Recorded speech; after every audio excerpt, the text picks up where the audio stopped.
for me, humbleness is to recognize who I am and where I am standing, what I have been doing, and no more, not less. This is what I carry, this is who I am. Accepting my reality completely. And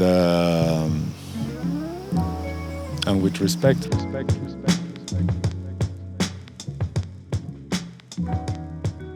Peace, everyone. Welcome to Masters of Ceremony. I'm your host, Andrew Ascaripor, and today's episode is easily one of the most meaningful conversations I've ever gotten to share on this platform, and that is because we are speaking with my dear, beloved brother, Salvador Villalobos. Salvador has been walking the red path and working intimately with the sacred plant medicines of the Americas and their traditions for over 25 years. Originally from Mexico, but now living in the breathtaking cloud forests of Mindo, Ecuador, Salvador is one of the guardians of Hayulima Spiritual Sanctuary, a beautiful and sacred land which welcomes people of all backgrounds to reconnect with nature and themselves and to safely experience the healing potential of master plant medicines and other ancestral ceremonies. Salvador is a dear friend of mine. We first met back in 2016 when he led me through my very first ayahuasca experience. And since then, we've become close friends. He is family to me. He has been such a constant source of inspiration and support in my life. And I know that anyone who knows Salvador will say the same. He is someone who leads his life and leads his ceremonies in such an open, loving, and compassionate way that just sitting down and having a conversation with Salvador usually is medicine enough. So I'm so happy to have recorded this beautiful discussion on location at Hayulima during my most recent visit, in which I was living there for 6 months, supporting the family, supporting the ceremonial work.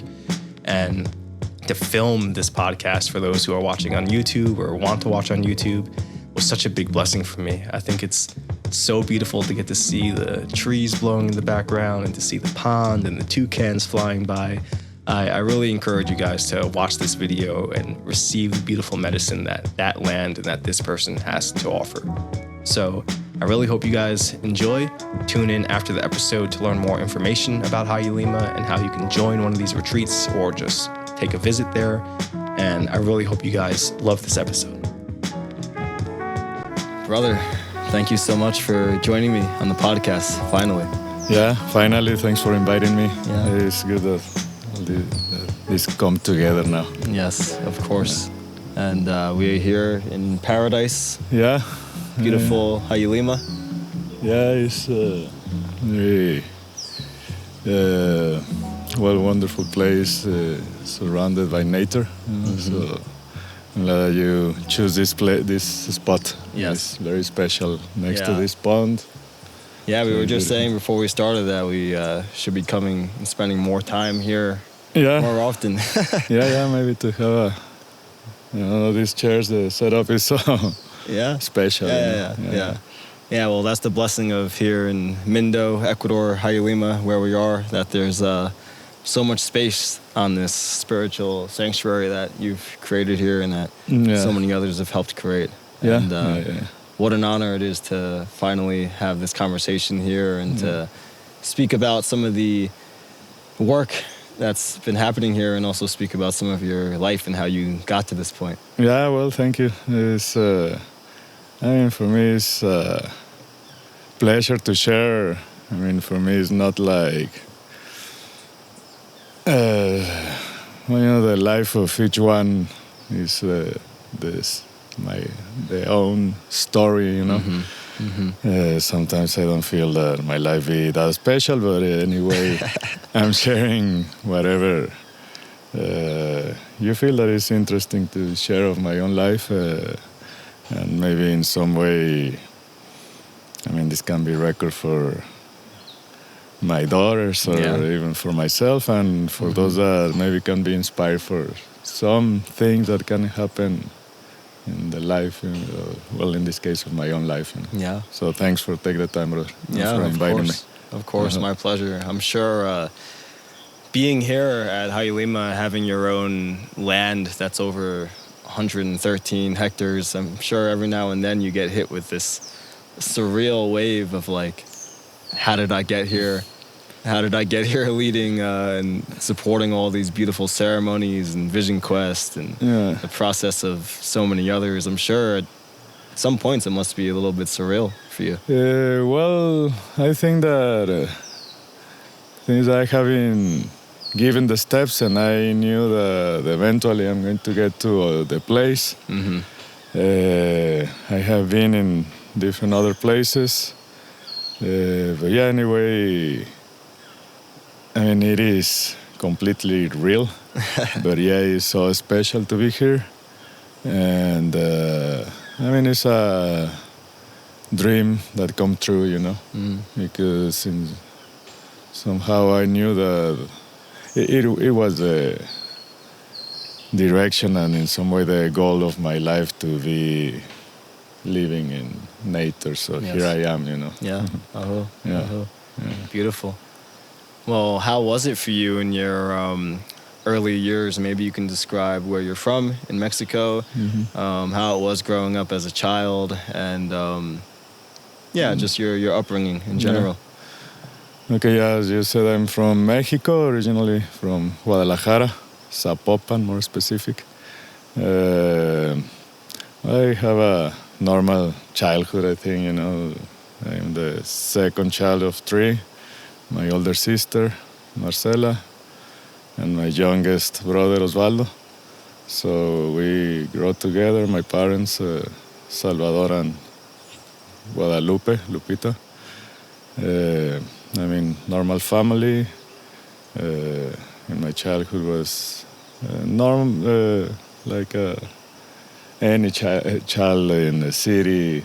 I mean, each one has their own specific way, you know, the way of their own family. But I mean, I always was a very tranquil child. I mean, I do playful and that, you know, but it was more like in my early teenage, you know. That my tendency was always like nature, you know. I like to go to explore with some friends in the park. The house where we were living was in the limits of the city, so then it was like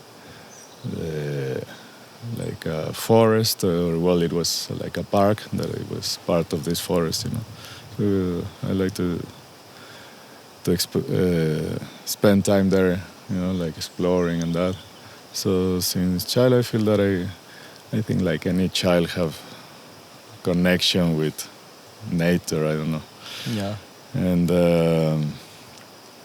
well, I think that one thing takes to the other, you know. I mean, I went to the school, friends, riding bikes, skateboarding, you know, those things that any normal city child or young guy do, you know. But it was, well, in my connection, let's say, with my spirituality, well, I grew up Catholic, like most of people in Mexico, you know. But, well, it was not like very strict in my family. It was really free, you know, but I feel this connection with God, you know. But then when I become, let's say, like 14 years old, I get disappointed, I think. But I didn't understand that, at that point what was, you know. But at 16, more or less, is when with a friend I hear about the mushrooms. Then I have the chance to take some mushrooms with friends, just, you know. And the first experience was just get an awful diarrhea. So it was not that spiritual connection, but cleansing. But something, something happened. But I said, no, I know that there's something there, you know. And yeah, next occasion we harvest with these friends, and well, it was this new rhythm that like, well, for me, and I haven't heard from some others, that is this space that the medicine opens that in some way feels familiar, like I have been here. Yes. I know this place, I belong to this, you know, and it's a completely other reality. So in that, mushrooms also make me, well, the mushroom, but the spirit through the mushrooms make me understand that is that I was not caught with the spirituality. It's like you cannot caught with spirituality. What happened is that you were disappointed of the institution, you know, of the religious institution. So that way I start understanding that my relationship with the spirit is straight, no intermediary, no. You know, so one thing takes to the other. So while with mushrooms also, well, smoke some cannabis, weed, you know. But also, well, since then or before that, I know that I'm a searcher, you know. Yes. So, or a quester, to say it in this way. And I mean, then after I met grandfather Peyote, and I love it. And then I was invited to a sweat lodge, and I love it, you know. I say, I want this my whole life. I want it, you know. So I started attending the sweat lodge, and well, with the sweat lodge, I started hearing about more about the peyote, and then I started realizing that it's not just like elements. They come together, and it's a path. Yes. You know. Yes. So this is what is called the red path. You know. So in this, I started like asking to friends and that, and one thing takes to the other, you know. So then I have the chance to meet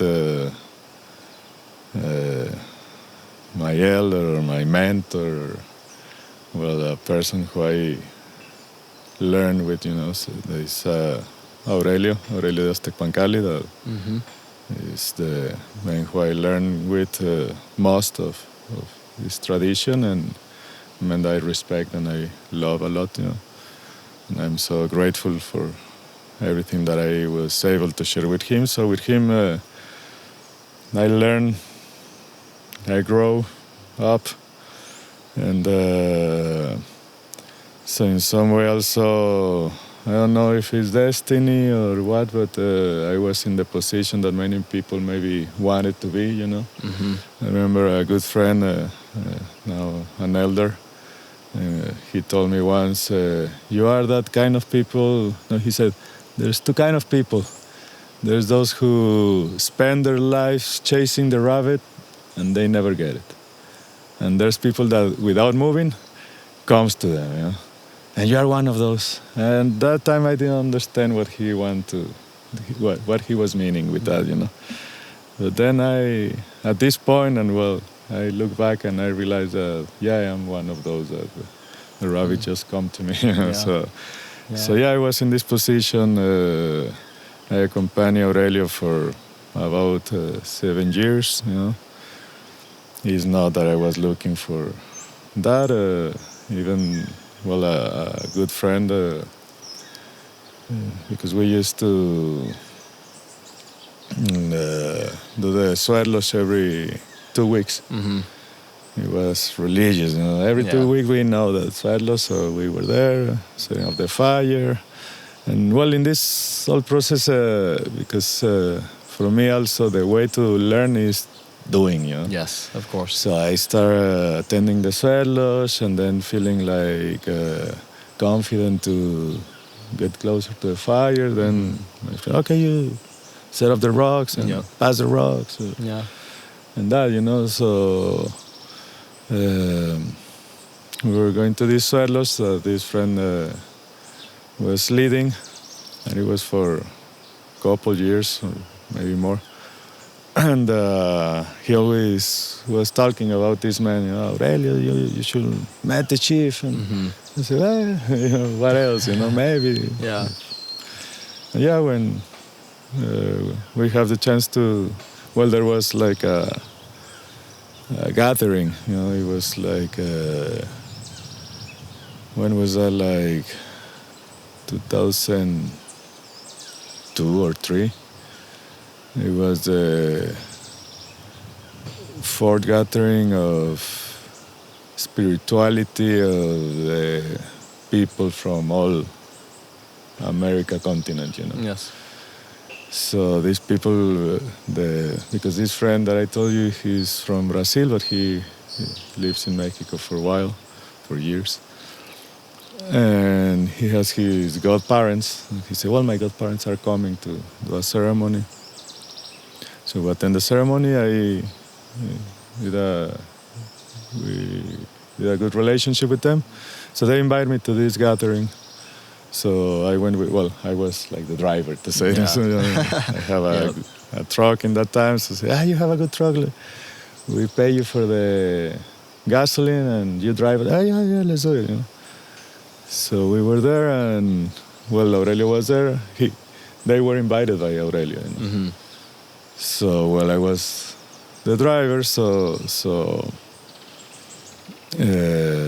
I met Aurelio.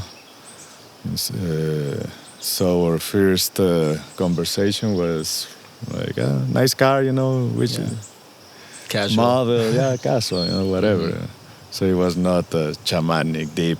Yeah, like teach me, Aurelio. Give me the truth of the mystery. I don't know, it was so casual, Yeah. And I think that in some way he liked that because I think that, or most of the people that is around him, they want to talk about, the medicine, the spirit, something that is. Because, he's a wise man and he knows a lot, But for me, it was like, obviously, respectful man. I was not an intention to talk about something like that, So we had a good we're still having a good relationship, So I think, life put us together. So, I was working with him for a few years, building up the place where he is doing the vision quest, the ceremonies, the Sundance. So in some way I also was setting up the foundations for that place, Yep. So some way I was on charge of that place or managing the place that is in Mexico. And so I learned a lot of everything. I learned a lot of construction, learned a lot of how to manage more or less the events, to say it like organizing. that. Organizing on that, receiving the people. I learned about how to hold the ceremonies, what is needed for the ceremonies, Yeah.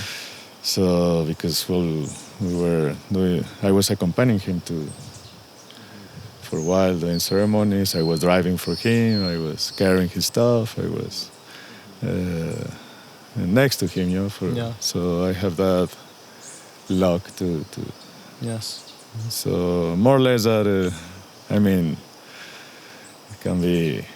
It's a long story, but in general, so keep growing, and I start having his trust and my own confidence to start working with the medicine. Yes. So, yes. Yeah. And I love a lot of what you're speaking to, and me personally, just being a close friend of yours and knowing some of the more details of your path. It's really affirming to me to see that you were dedicating yourself for so many years on end to learning not only how to hold the fire or how to hold the space in ceremony, but also the organizing and the construction of the space and how to deal with people, I'm sure. Yeah. And all those dynamics, I think you only get a chance to learn at that depth when you really commit and dedicate yourself to the path. So I feel like for you, I'm curious to hear at that age, because this is maybe 20 years ago, 15 years ago. Yeah, there was obviously something, as you said, you fell in love with it all, but there was something in the ceremonies and something about the work that you resonated with so much that you were willing to direct your energy and that attention fully. Yeah. I mean, well, I have my studies. I have 2 degrees. I was working at that time, but then in the place where I was living there in Mexico, the area of Puerto Vallarta, that is the coast, Pacific coast. I mean, I had a good life, or I still having a blessed life, But in a moment, I feel that I want to move forward. Like, what else is life got for me, Yeah. And that idea, at that age, I was 20, in my early 20s. And I was attending suelos and starting with ceremonies. I was surfing, I was diving, I was studying, working. So I finished my studies, and then I feel like I want to move forward. My plan was I have family also in the States, in the area of Texas, Houston, that area. So I have this cousin, and I asked him if I can go to work with him. He said, yeah, but then he changed, the situation. So he told me, wait for a year. But at that point, I haven't sell everything, or, I haven't... I was ready to travel, so I was like, now what? So in that moment is when this happened with Aurelio. He moved from the land that he was to this other land, and to answer specific this question that you asked me is, we were driving because we went to see this land and that, and then he asked me, so what do you do? What do you do, I said, well, at this point, I'm free. I can do whatever I want. But so he told me, well, I need someone to be in charge of this, But while talking with him, I said, my answer was, yeah, I can do it because your dream is my dream, And what is that dream? Well, I love the medicine. So he's a man that works with the medicine. I learned a lot from him, It was to live in nature. Well, for me, it was my dream. Yes. So I said, I want to be there, So I said, well, because before that, when I was working in my born city, I find myself going from the office back to my house in the middle of traffic. And I said, I don't want this, in my life. I don't want it. So then I moved to the coast. I want to go more deep into nature, So that was like my chance to go into the mountain. And everything this was developing by itself. Yes. Because also it's not that I'm antisocial, I love to be surrounded by people, but also is this part of being contact and touch with people that we can speak about the same, to speak the same language, So I can talk with these people freely about peyote, about ayahuasca, about the medicine plants, about the visions, about all this, without feeling and judged or misunderstood. Yeah. So for me it was like, on my element, So it's just, as I told you, just doing the thing, that everything was happening. I was in charge of the place, and not because I planned it, It's just because I was there and someone has to do it. Right time, right place. Yeah. But also... the right person. Yeah. In some ways. Some ways, yeah. I mean, also I learned a lot. I did some mistakes, obviously, as well, Yeah. But with those mistakes, I was able to learn, So at this point, I can look back and really, I'm grateful of all these chances that I had. Yeah. And at this point, I don't feel that my ideal has been changed a lot. Has been tuned, it has been improved, and maybe more it has been clarified, you know. Mm-hmm. But it's what I said the other day. I was here looking around and say, well, it has not been changed too much. Maybe just the location, you know. Instead of being in Mexico, now I'm in Ecuador and doing the same, building up a temple, a place where we can pray in the way that we want, where we can drink the medicine, where we can take the people up to the mountain, the same. Yes. You know? So in some ways the same situation, and in some ways the same place over this earth, you know. It's just the location, you know. Of course. But so, okay, and in this dream, what is a dream? That really there's a chance that humanity can return to the original way, that is to be in connection with all this, you know. At least in good relationships, you know, in balance, and that in some way we can move forward to access to a higher state of consciousness, you know, in harmony with nature, in harmony with ourselves, in harmony with all beings, you know. So maybe it's an utopia, you know, but something that Aurelio says, if we don't do it, who's going to do it for us, you know? And if we don't do it now, when we're going to do it? So it's like the chance that at least I'm taking in my life to, you know, at least I want to leave a good footprint over this earth as possible. I cannot say, well, I got it solved, I am doing it perfectly. No. But at least in that direction and learning in that direction, you know.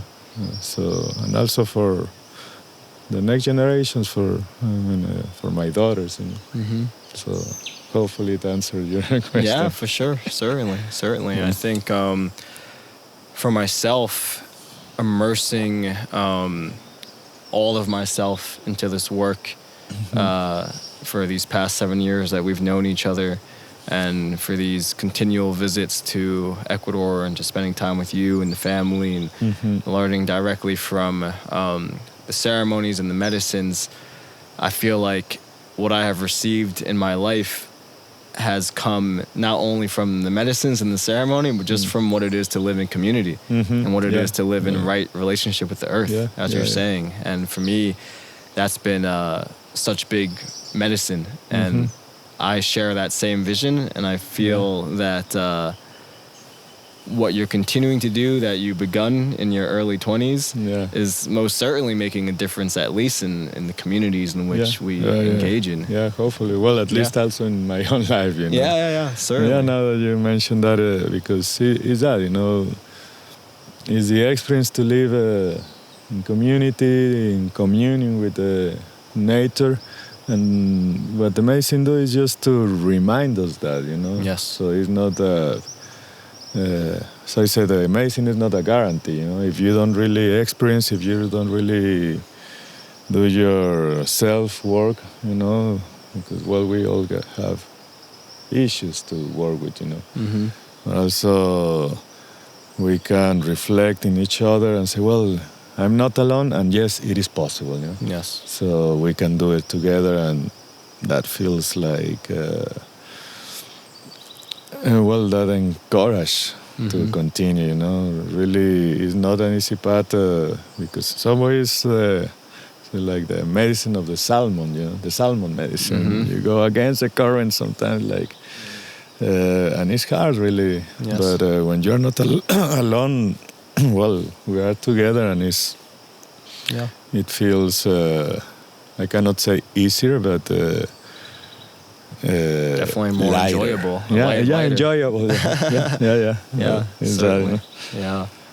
Well, speaking of the medicines and what they are capable of doing and supporting in these early years and even up until now, what do you feel really shifted inside of you as you started to deepen your relationship with the various medicines and also their ceremonies? Because we know that it's not only taking the ayahuasca or the peyote, it's also the structure of how the space is held, the aspect of community, the way you forge a relationship with the water, with the fire, with the wind, with the earth. I know that you've fallen in love with these ways, but how could you say that it has really impacted your daily life and just your way of being and your general perspective? Well, I can tell that it completely. I don't know if it changed my life, or at this point I can say that it really just how to say confirm the path of my life. You know? Yes. Because as I told you, I felt I had this tendency of in nature and that, but. I mean, I grew up in a city, so I knew that I can. At this point, maybe if I had not take those mushrooms, maybe in this moment I will be working in an office. Yeah, yeah, possibly. Mexico, in Guadalajara, you know, there's like an office boy or something. But I'm here, so I think it impacted my life to take the decision that I really want to follow. What was the feeling deep inside of me, you know? Yes. So give me this inspiration, this courage to follow my dreams, you know? Or more than my dreams, my intuition. Yes. Know? My nature. Yeah, calling. So, So, I mean, in relationship with amazing, what amazing give me what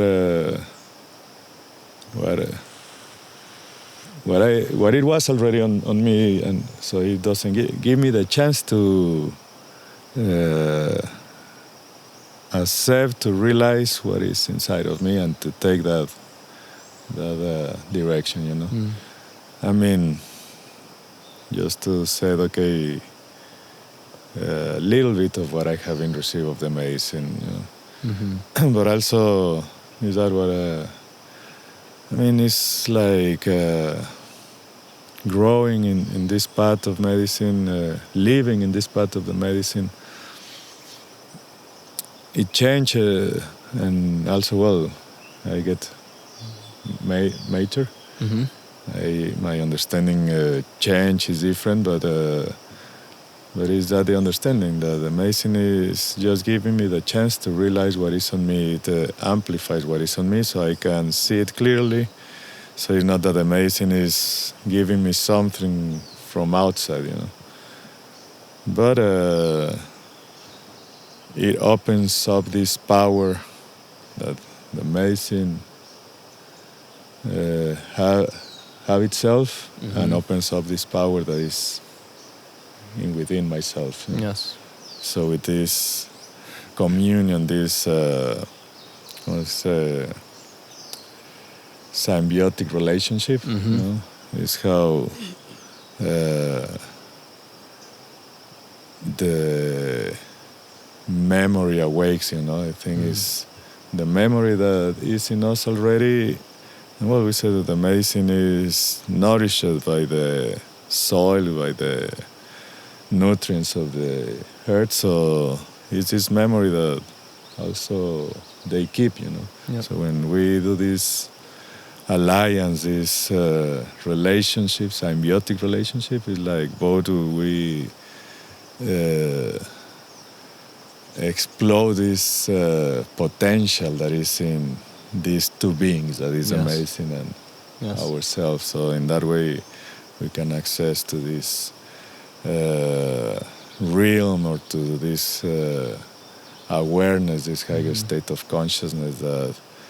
That's why it's familiar. I have been there already, you know. Yes. So because we are part of it, you know. But it's all these distractions that is in the society that keep us comfortably numb. Yes. So, yes.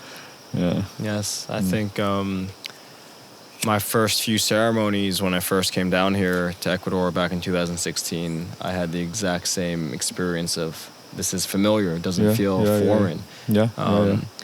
a lot of these practices, although the medicines and the language may be regional, a lot of the behaviors in ceremony are global. They're universal. Prayer, song, chanting, entering trance, community, working with the fire, praying to the water. It's very much pan-human. It is very primal, you know. So I think it's in our DNA code, you know,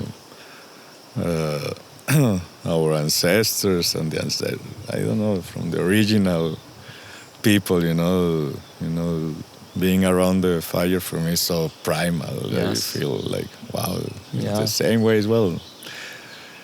New styles maybe, you know, but it's the same fire that has been burning since the beginning, you know, like the water, like it's so it's just to this chance that the medicine give us, or that we give ourselves through the medicine, to access to this ancient memory, you know. Yes. But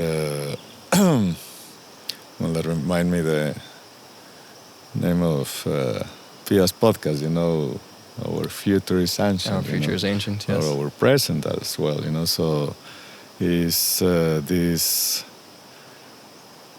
concept of time that is like a sphere, that is a bubble that is growing, that is not a line past, present, future, but is all together, but expanding in the level of consciousness, of awareness, of and how we are doing the same, you know, that our ancestors used to do, sitting in the sweat lodge, as you say, with chanting, and recognizing that these elements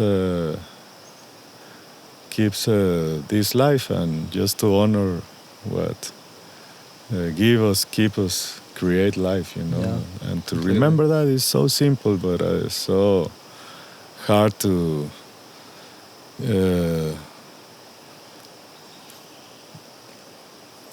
in the society to keep it in the fresh memory. Yes, you know? yes. So is that where is our attention, you know? So I'm not saying, well, to live like a caveman, you know, but at least to remember our origins and to give the place to, and just in our sorry, in our way, how do we see or consider the sacredness of life, you know? So we can say, well, I'm not going to consider that the water is sacred, you know, if it is the one that keeps us alive, right? Yes, yes. So, and also is what I always say to the people that comes, not trying to change the belief of no one, not trying to convert no one to nothing, or to push someone that you should or you have to go up to the mountain to do a vision because you have to pray in this certain way. No. What we are doing is just sharing what we are, you know, and what we have learned, what we have understand, and always open also to keep learning and to receive from the people that come, so that we like to exchange experience. Yes.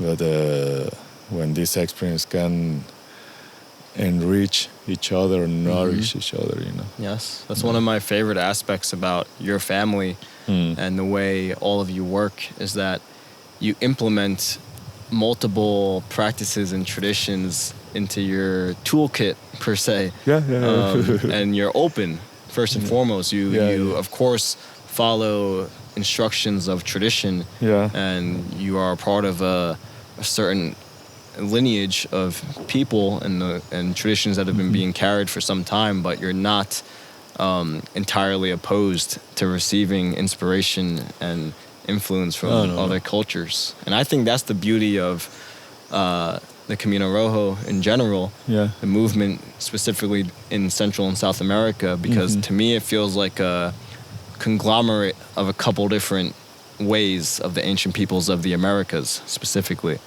And I think people who go to the jungle to drink ayahuasca with the shipibo or with such and such, it's great. Yeah. People who go to work specifically with the Lakota, it's great, it's beautiful. But one thing I really appreciate about this family and about the Camino Rojo and the Sacred Fire is that it feels like this amalgamation of Lakota traditions, the Native American church, ancient Mexico, the Andean traditions, and the Amazonian traditions. It feels like this family of work. And I love that. Yeah, well, I think it's the idea, I say welcome everything that is an addition or that plus that helps, you know. Mm-hmm. So, I mean, I love to meditate. I love, I mean, well, I have not doing yoga recently, but I mean, it's how to have a good, healthy life, you know. Mm-hmm. So, I mean, doing the best possible for myself and through myself to those who are around me, my family, my friends, my community, you know, and how, as I said, how I can have a good life and how can I leave a good footprint over the earth, you know. I mean, I said we have only one chance, that this is life, so let's take advantage. So I want to learn from everything that fits in my ideals, in my way of life, everything that helped me to improve myself, you know. Mm-hmm. Mm-hmm. And well, for me, the medicine has helped me a lot, has been a good tool for me. Yes. And so I share that, you know, this is what I can share. But I know that some people have been spending years learning how to meditate, or people that has been, I don't know, that has different points of view, understanding, experiences. So let's bring it together and what we can do together, you know, so that is how we can build up a good reality, you know. Mm-hmm. I cannot say a better, because some people is fine with what they had, you know. I'm not judging, but I'm saying, well, for me and for those around me, how we can do it better and how we can improve. So what do you have that can help us, you know? Yes. So let's take all that together and with all the respect to everyone, to the traditions, well, this is good for me, you know? Yeah. So yes, we are, well, also there's this situation with the traditions that they say, well, no, it's, you can be very orthodox or very strict on your ways. Well, no, one thing is to respect those ways, but also we are beings, evolving beings, you know. Yes, so of course. we need to adapt some things, but there's things that are like that, and we want to keep it like that, you know, because who I am to change some tradition that has been for years before I arrived to this earth, and for generations. There's a reason why certain things are the way they are. And they still, you know, and they still there, and Yeah. so I'm not going to change some things, but as someone told me, well, do it on your own style, you know, but keep the attention on some details that is good to keep it, you know. Completely. Yeah, so. No, I think that's a great transition into this discussion about, we see how inspired people are today to be doing this work. The work of what it is to be a medicine woman or medicine man, the work of what it is to lead these types of ceremonies that you have received the blessing from your elders to lead. And I think just listening to your path and observing the way things are done typically in most cultures is that people really dedicate themselves for years studying with a teacher, studying with at least people who know more than them and have more experience than them. Yeah. And they go through the proper stages within those cultures to receive the permission and the blessings to conduct certain specific ceremonies. Mm-hmm. And I, someone who has been a part of this path, who has been learning slowly and patiently and observing, Mm-hmm. at this point in 2022, I know we all see a resurgence of people discovering what has always been. People are saying, oh, the mushrooms, the ayahuasca, the San Pedro, the peyote, this is what's going to heal everyone. And with that comes a lot of passion to share. Yeah. But we see, unfortunately, more often than not, people stepping into these positions that require a lot of responsibility and simply not having the experience or the guidance of an elder. It's almost like someone wanting to perform surgery on someone but not having done the proper studies to do so. So for you, at your age, at your position in life, as someone who has went through some proper protocols to receive the experience, the guidance, the blessings to perform certain ceremonies and traditions, what are your thoughts on kind of what's happening today, and what are your maybe advice to some younger people who may be very passionate to also walk this path? Well, it's interesting because, well, as you said, at my age, and even I'm young, you know, but, not like I was before, but still. Yes. But also talking like with my elders, you know, like has been like a boom of the medicine is trendy now, you know. Everywhere people is looking for the ayahuasca, for the mushrooms, and the people has been more open, and the society has been more open to all these ways of the medicine plants, the power plants, you know. And in one hand, I say, well, better the people is focusing in the medicine than other things, you know. Yes. But yeah, there's like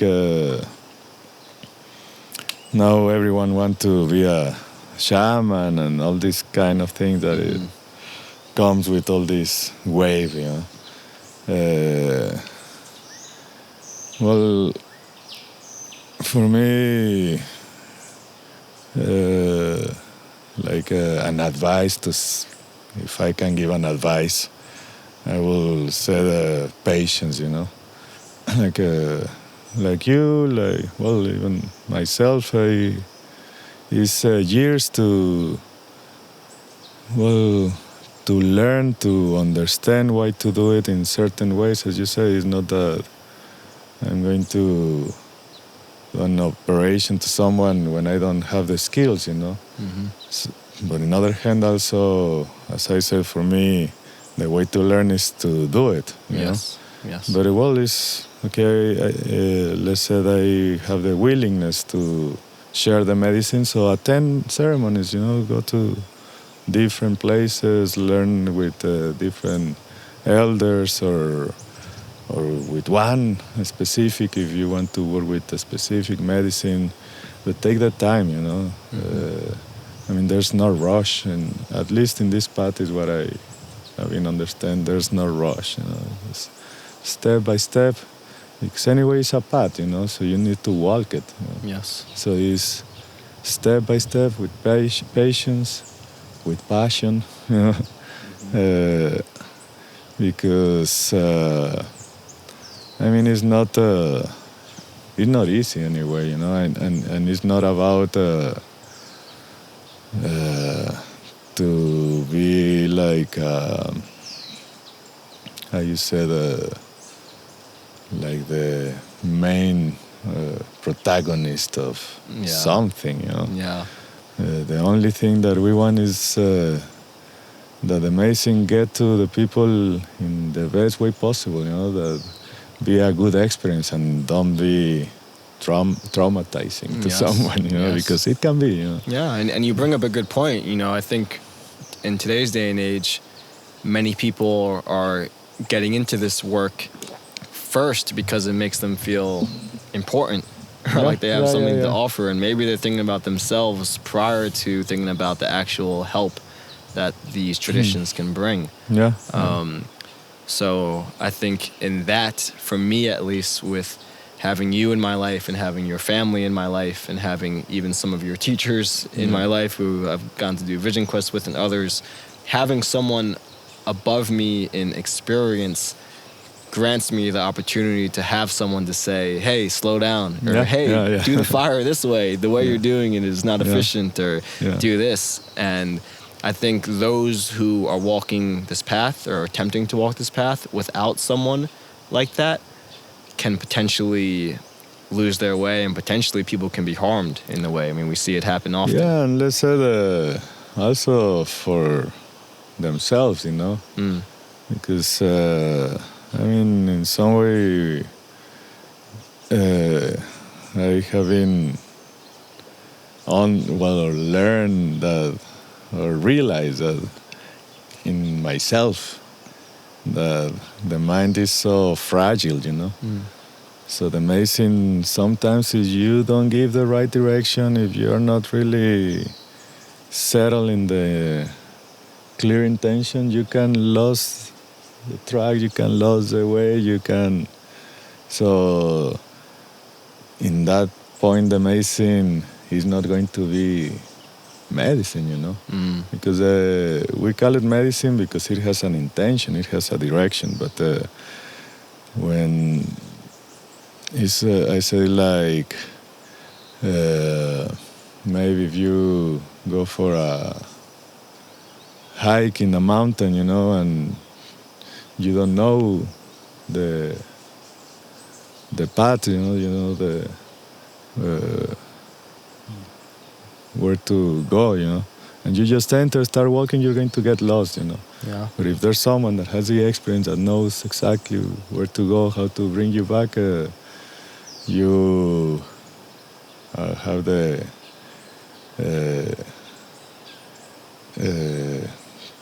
trust that you're going to come back and that you're going to have a good experience, So for those who are willing to share the medicine, because at the end I think it's a natural development, because it's not that when I was in my 20s, I was not thinking even that I'm going to be sharing or leading the medicine or leading ceremonies. I just attend ceremonies because I love it and it helped me. I felt how it was working on me, So I said, I want more, and it's the whole thing that surrounds a ceremony: the singing, the drumming, the fire, the medicine itself, the people that, as I said, I was feeling part of a community that we talk about the same and they understand, and all this, So all this is giving you this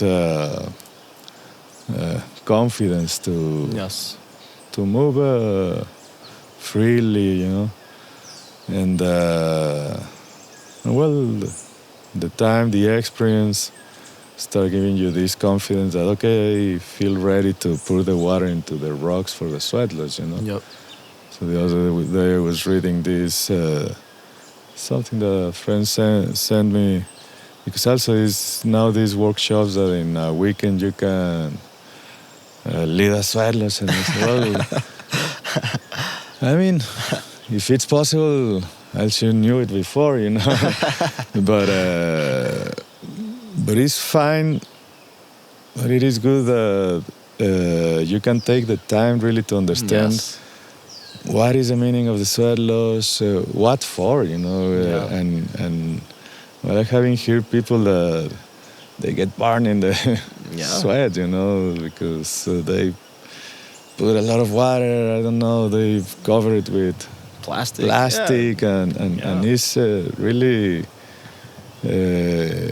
it's a risk for the others and for the person who is leading, you know. Yes, and for the way the traditions are looked at. Obviously, you know. So what we want is that all this be well seen by others, you know, because we want to. I mean, I said I'm respecting, but also I want that the others can respect what we are designed to do, you know. Yes. But if I'm not taking care of these ways properly, I mean, nobody's going to come to my ceremonies or to my sweat lodge, or you know, the people get burned, or they after the ceremony they are worse than than before, you know. So. I think the time, the experience, the patience, you know. So that's why, okay, it is part of this ritual of the vision quest to go up to the mountain. What you learn there, patience, you know, humbleness, you know. So in that you understand that, well, there's this song that says.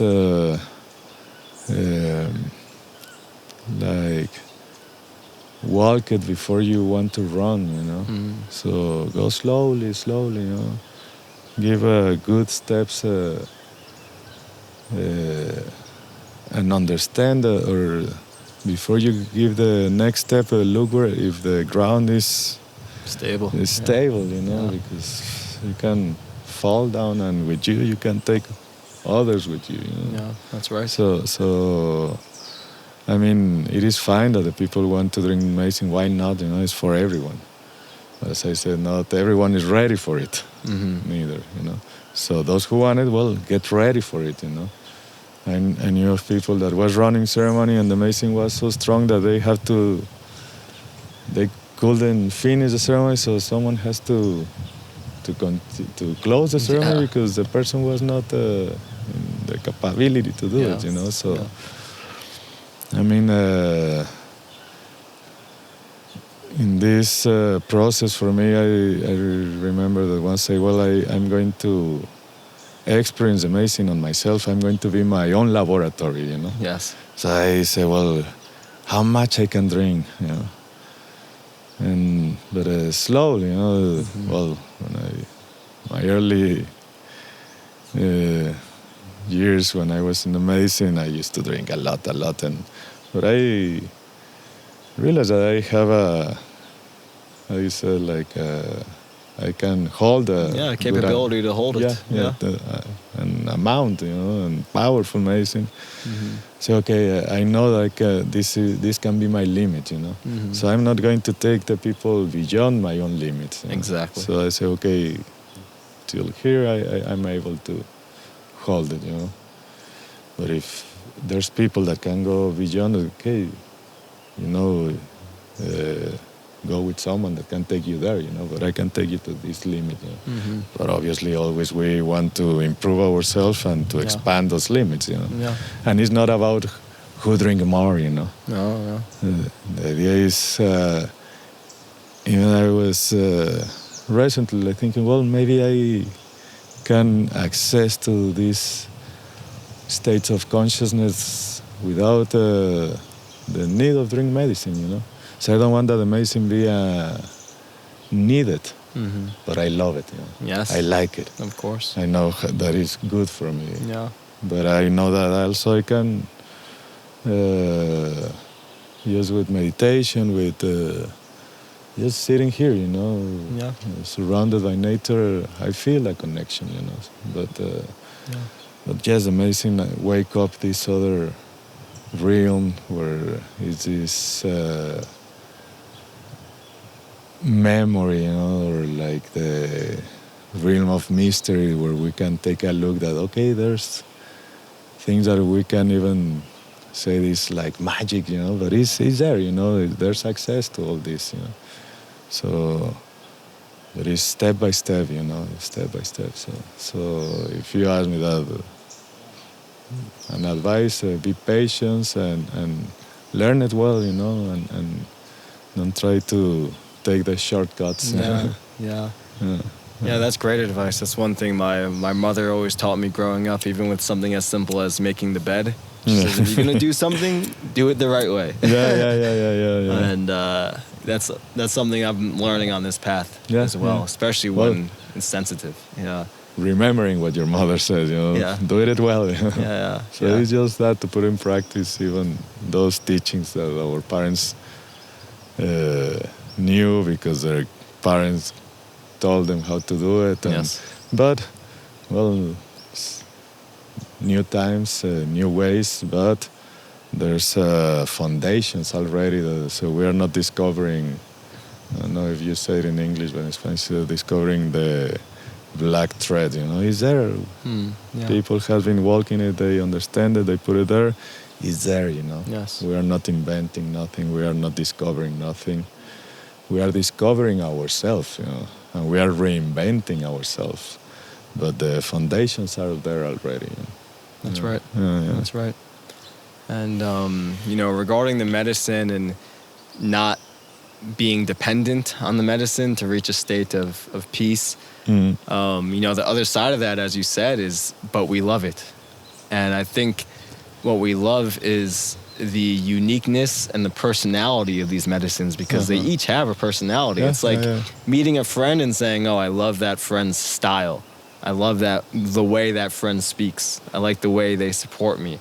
And, on this path, specifically how we've been walking and how you have walked and the work that your family does, you're fortunate enough to have a strong relationship with various medicines, not only the ayahuasca, not only the peyote, and you have a special dynamic with each one. And I want to ask you specifically about your relationship with ayahuasca, because, correct me if I'm wrong, but over these years of knowing you, it seems like at least at many moments in your life, it's been the predominant medicine that you have been offering to others, that you've went to the jungle and received blessings from the Shwar for, and have really deepened a connection with how to prepare this medicine, how to meet with this medicine. And I'm curious to hear more about how you developed this very intimate relationship with ayahuasca and the process of going to the jungle and receiving some of these blessings and just deepening your trust for yourself for this medicine. Because obviously we all know it's a medicine that many people associate fear with. It can be very strong, it can be very intense.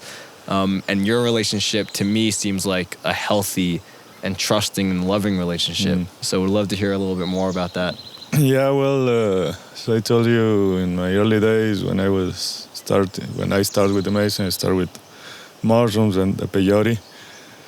The peyote for me, each one of the medicine has a special place on my heart, on my being, But I was more related with peyote, living in Mexico. The ayahuasca, at that time, it was not too common to have it there, But so first time I drank it was in Peru, more than 20 years ago. And, I like it, every time I had a chance, I attend ceremonies. I start traveling here to Ecuador. I met this Shwar family. We had a beautiful, good relationship with them. And working with them, learning also how to cook the medicine, But I was more into the peyote anyway, But all the medicines, as I told you. But then it was like how to say, the destiny, decisions of the mystery, But I felt that the ayahuasca in some way chose me because I was needing to learn that way, to be more like flexible, more loose on my ways, And also, knowing that the ayahuasca has this feminine aspect, So I start working with the ayahuasca more, and it was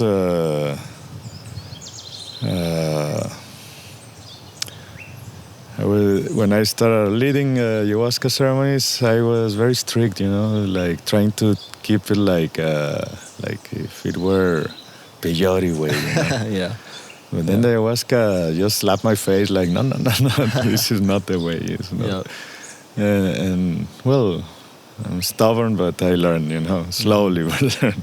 So I start like relaxing my ways, and relaxing myself as well. Well, I consider I am sometimes a relaxed person, very patient, but the ayahuasca turned me into into the snake, Yeah. how to be flexible, how to move more freely, So because I understand that more hard I was with myself, harder the medicine is going to be with me, Mm-hmm. But these, as you said, they have a personality because, as I said in the ceremonies, it's not just the brew what we drink. What we drink is the relationship that we build with this spirit. So in this way, the ayahuasca got a motherly spirit, it's the grandmother, the spirit of the feminine spirit. Mm-hmm. So I start being kinder with myself, and with myself, I start like being more kind in my ways, how I share the medicine, how I present the medicine, Yes. So in this relationship that I was building with ayahuasca, I was also learning how to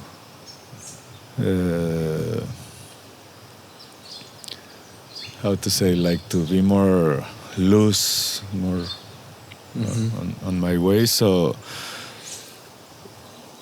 as I told you, I used to drink good amounts, Now then I remember that I start saying, more I drink, less I need, Yeah. But anyway, I like to sometimes to go to the limits and beyond, So it can, it has been taking me to different spaces, levels, and I said, never stop amazing me. Yes. So for me, the ayahuasca is the master of humbleness, patience, and it's this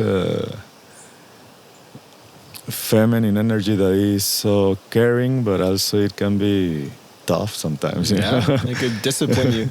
Yeah. It disciplines you, for sure. So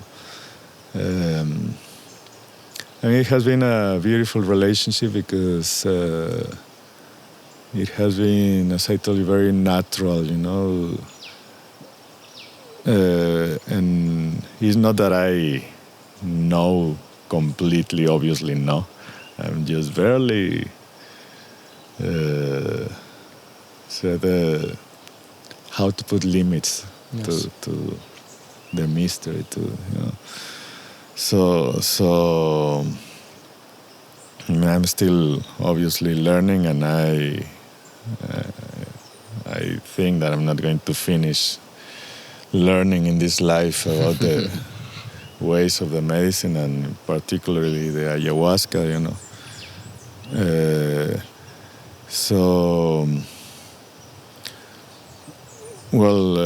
there was this moment that I surrendered completely and said, okay, I really want to because there was times that I was struggling a lot, with the medicine, with ayahuasca particularly, until that I started being kinder with myself, understanding that her ways is just surrender and accepting,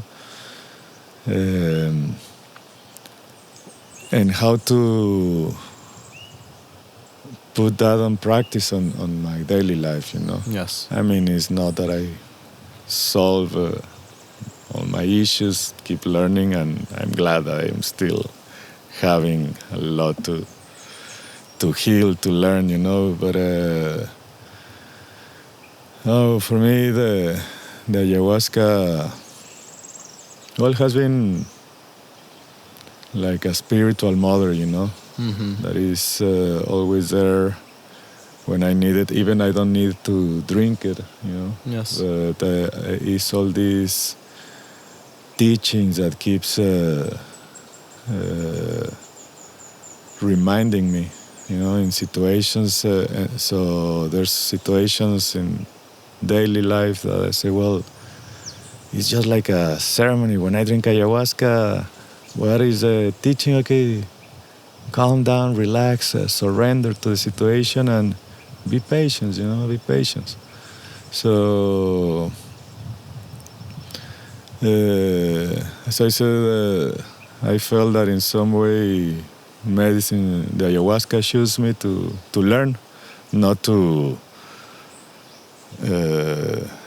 be the shaman of the ayahuasca. Not like that, you know.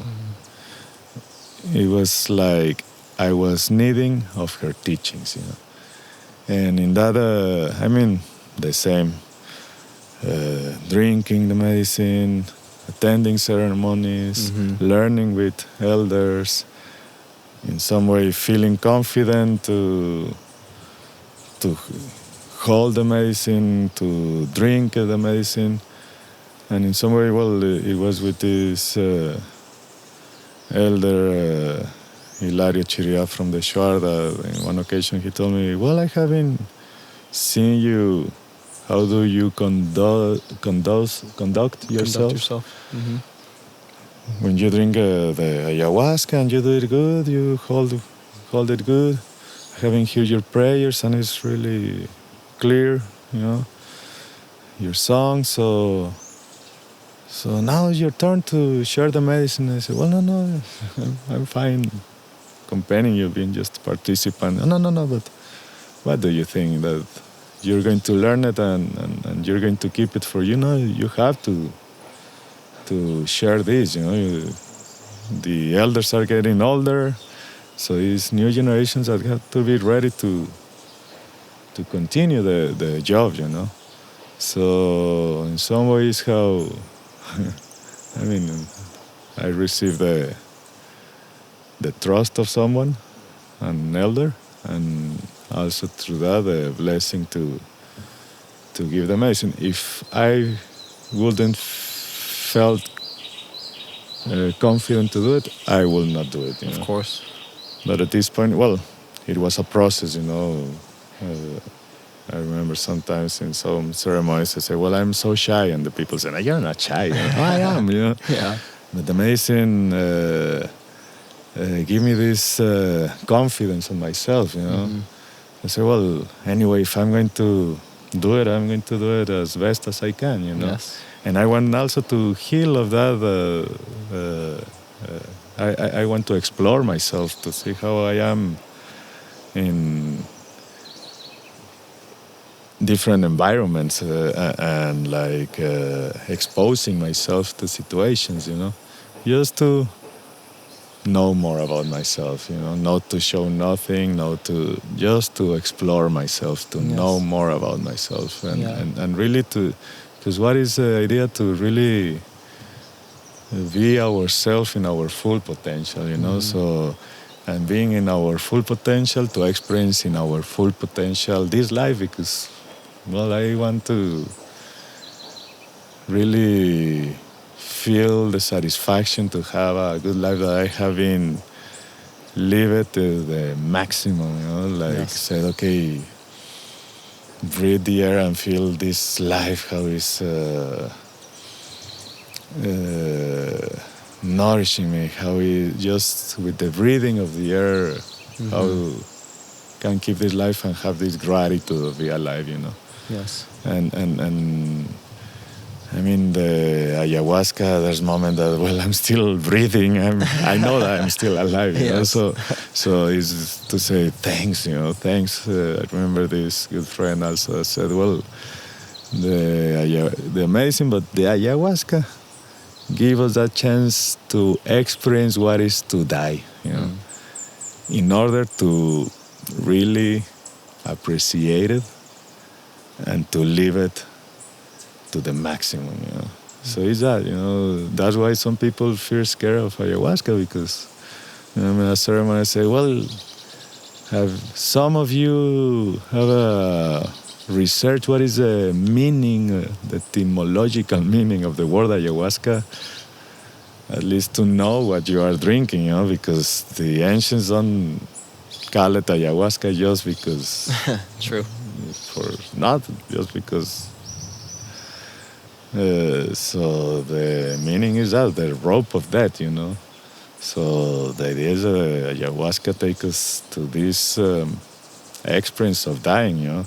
It's not that literally you're going to die, but parts of you, and I mean, I have been in my own funeral in a ceremony, like, okay, game over, I'm done, thank you for this beautiful life, but because give you the experience like that, you feel that it's happening, you know? Then you come back to life, well, I didn't die, thanks, you know, thanks. Yes. I'm still having the chance, you know, so give us this, this experience to realize that, or to don't give it for sure, you know? Yeah. So, and well,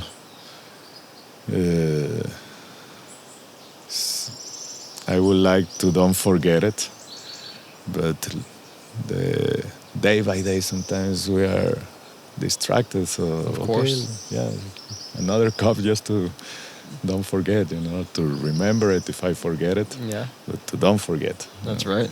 So, well, I know my experience with ayahuasca, well, has been, at least I know in myself that it has been helped me to grow a lot, to learn a lot, you know, in my level. I'm not saying that I'm more than others, no, in my own experience, you know. Yes.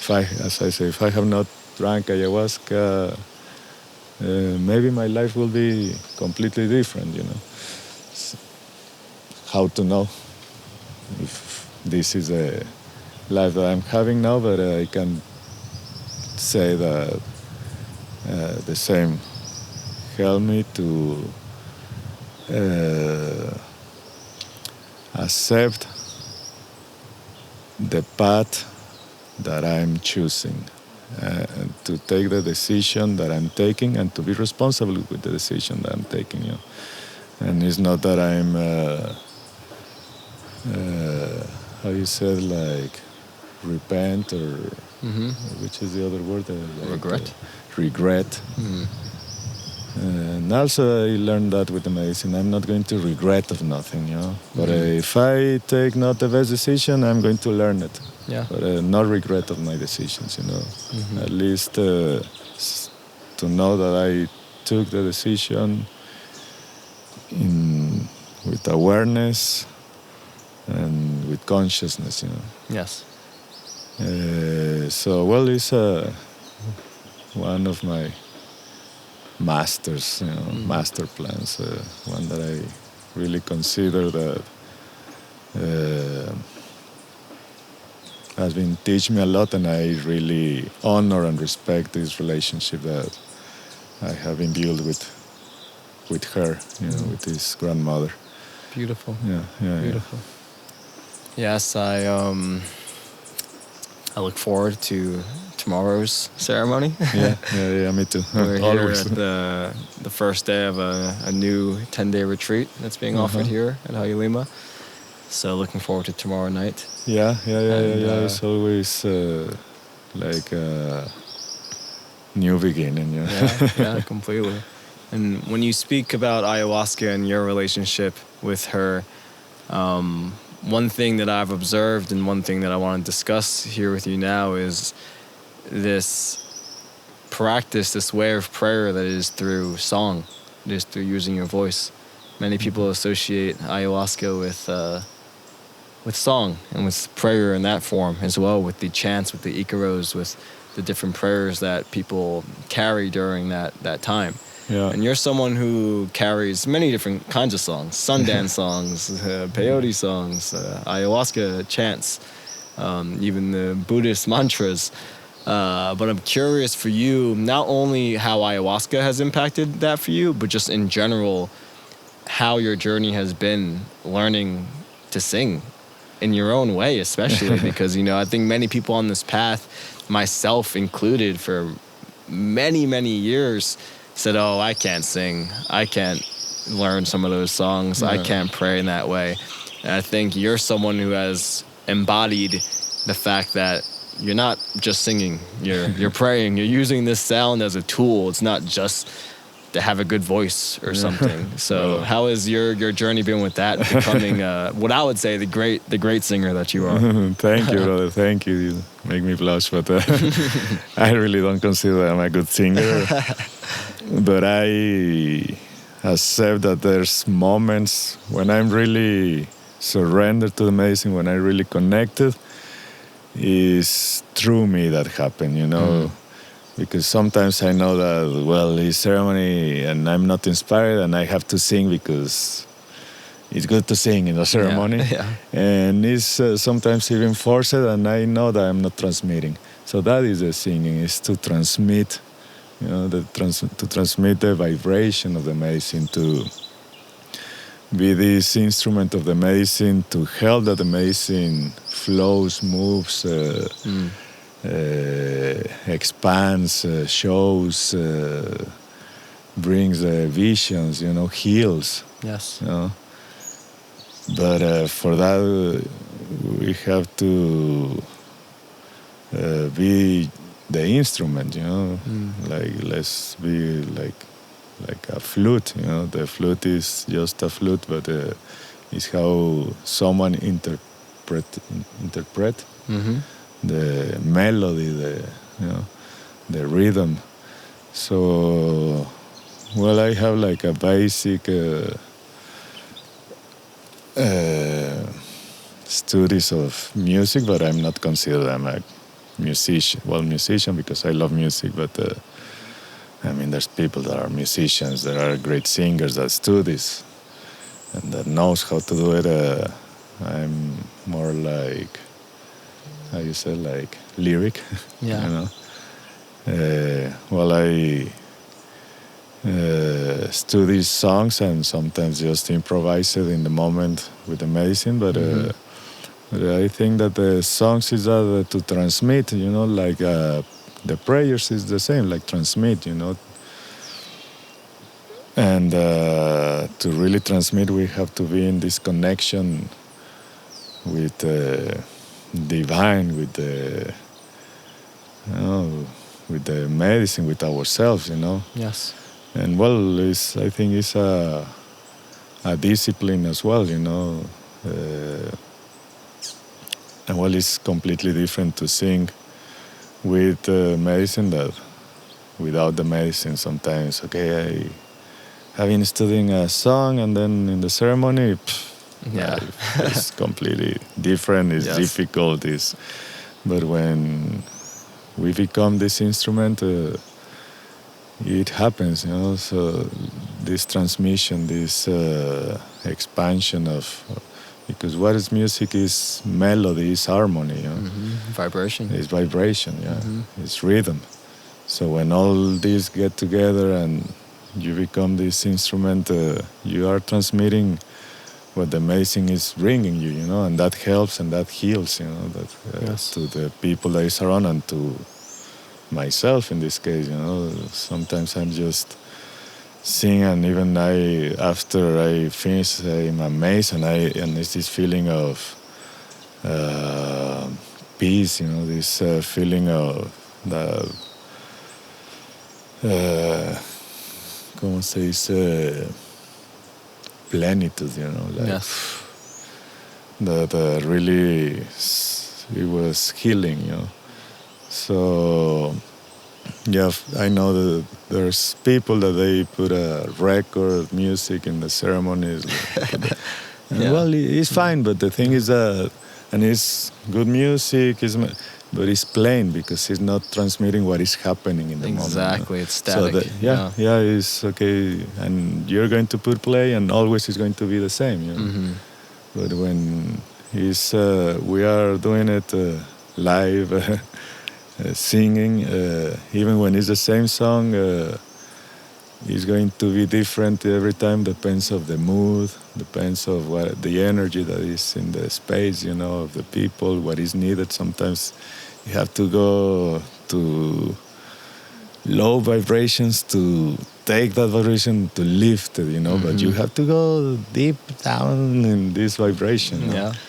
And then lift it to help to rise or to lift this vibration, Because it's also that idea that at the end of the ceremony, everyone feels that, even when there's moments that can be tough, people struggling, or even myself sometimes like struggling, but okay, with a song can help to harmonize, to balance, Yes. so I think that is what is the chance or the Icarus, So when, as I told you, I get moments that I'm not feeling like connected, I don't feel inspired to sing, and I know that I'm not transmitting, So sometimes I say, well, better, if I'm not going to help better, I just don't do it. Yeah. But how to enter in that, well, surrender, that the ayahuasca is master for that, okay? Yes. You're going to do it well, otherwise, better don't, Yeah. So Yeah. yeah. But as I told you, it's not that, it's an endless path. I'm respect and amazed of the people that unload chants, like people that goes up to the mountain and I receive a new song and it's beautiful, Yeah.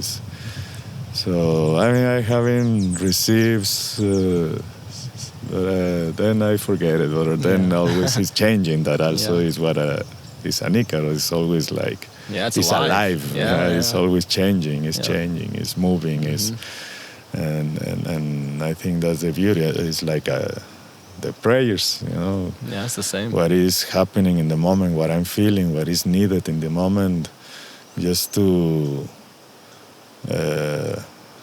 So that is the medicine, to be in the here and the now, to heal, to transmit what is needed in the moment. Mm-hmm. So it's what I'm not making less the record music. I love it, I enjoy it, but talking about in a ceremony, how all even as I told you, a song that I have been singing for years and years, and it's the same song, but always is going to be different because it's different energy, it's different mood. Yes. And the space and the nature around us is receiving these prayers and these songs. Yeah. I mean, how many? And we're receiving also from the of space course. itself. Always. Always. Sometimes just the singing of a bird, and then you're how you say that? Wow, whistling. Whistling. Yeah. That sound, Yes, exactly. And you say, well, it's the transmission of nature, and how many times has someone been singing to the water, and then the rain begins to trickle down lightly on a dry night, and once you start praying and singing for the water, it starts to fall, and it was saying not that. Okay, I sing and I can make it rain. No, but it's synchronicity, harmony, synchronicity. Okay. Yeah. Everything is happening at the same time, So I'm in this synchronicity with the wholeness, with the nature. So I'm transmitting this feeling of the rain, and I'm start singing, and it start raining, and everything's happening at the same time because we enter in this synchronicity. So it's that the magic, that is there. It's just to access to it. Yeah, completely. Okay, so I'd love to transition into speaking about Vision Quest. I had just finished my second Vision Quest, the 7-day Vision Quest in this tradition. For those who don't know, it's a 4-year commitment, and the first year is 4 nights, 4 days, the second 7, the third 9, and the fourth 13. We have our dear sister Fernanda up on the mountain right now, who will be completing her 13th night tonight, correct? Yeah. We'll be harvesting her tomorrow. And you're someone who has done your Vision Quest throughout your journey. You've supported countless others. You've gotten to witness and really immerse yourself into this tradition that is specific to, you know, the lineage in which you're working within, the way in which it's conducted. But the act of going out into nature and fasting from food and water and being in solitude and sitting with yourself within a specific space, it's something that all cultures have implemented into their ancient traditions. And for me, Vision Quest has changed my life in so many different ways. It has made me so much more appreciative of both the small and big things. And, you know, it's only 4 or 5 days out since I've completed my 7 days, so I still feel very fresh in some of the insights and teachings. But I would love to hear from you how this practice of going up to the mountain has impacted your life, and how it is for you now to be holding the responsibility of being someone who, you know, has access to this mountain and who is now holding a fire for questers pretty consistently. I would say you've had, I don't know how many have come to Hayulima so far, but maybe almost 20 or so questers. I think more yeah, than more, 10. right? Yeah. So how has the quest been for you in your journey going up to the mountain and sitting in solitude for those days, and how is it for you now to be able to offer that to others? Well, yeah. So I told you, it's a path, you know. So what we are doing here at Hayulima is like offering these retreats in order that people can have access to experience the medicine. But also the medicine is just a part of this path of the breath path, you know. So the Vision Quest is another of the practices or ceremonies or rituals. So we invite or encourage those who feel it to do it, to the Vision Quest. The same like the medicine and other things. I mean, first is to experience by myself, you know. I said I'm not going to do something that I have not or to offer something that I have not experienced first. And also, like with the medicine, well, something that Aurelio told me once is if no one asks you for help, you don't have to give it, you know. I mean, there's situations that, but talking about like, or the way that I'm not going to give medicine that someone don't want to drink it. Yes. You know? So the same happens now with the Vision Quest. Well, as I told you, the life, the path brought us to this place, Hayulima, and well, we have these beautiful mountains here. So, well, it was a thought and something that I knew, this path that eventually I'm going to be asked to take someone up to the mountain, you know. So I said, well, until someone asks me, I'm going to do it, you know. I mean, I have in support many people in other places, like with Aurelio or some other places, accompany, but now in this time here at Hayulima, we are leading a vision quest for the people. So the same, for me, the process of the vision quest brought me a lot of teachings, understanding different ways to see my own life, or even life in general, Because, well, as you said, it's just too simple just to go up to the mountain, stay there during 4 days, 4 nights, isolated, in silence, fasting, without water. So it sounds easy, simple. But what happens there, well, it's just to live it, really. Yeah. It's beyond words, Yeah, that's true. Because what happened, well, something like talking with friends and understanding or sharing our own experiences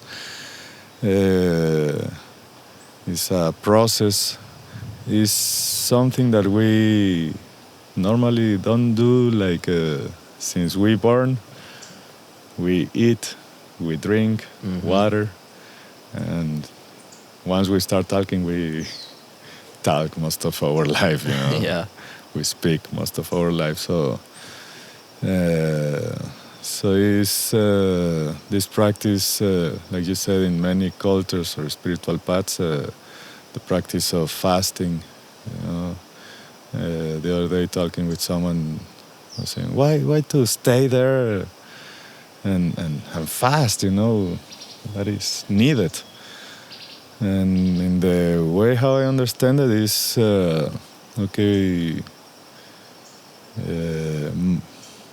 most of the energy that we take from the food that we consume, let's say like 70% of that energy that we absorb from the food is for digestion, Yes. So when we stop eating, we have this, this energy that is Liberated. no, but also like keep it, like reserve. Yes. Yes. Obviously, so because we're not digesting. So what to do with this energy? Well, to use it for a higher purpose. I mean, digestion is a good purpose too, but this energy that is to really use it to lift consciousness, and also you're not distracted in this process of, well, we eat every day, so 4 days without eating, you're not distracted, well, what I have to cook or what I'm going to eat or what I'm going to eat, So our attention is in different aspects, but it's a process. For me, the process, okay, first live with the hunger, then the thirst, that is an important one. But the most difficult process for me was my mind, So once you pass this moment that, okay, you can get used to the hunger and then you don't feel it, and the thirst, okay, you can manage it in some way. But to be alone in silence is not easy, But, well, for me and for others that have had the experience that, well, I start remembering things of my childhood. I was, So it's like, well, I remember a good friend says, well, with the medicine and ceremony, you learn a lot. But in the mountain, it's unlimited. You know, you receive a lot of understandings and just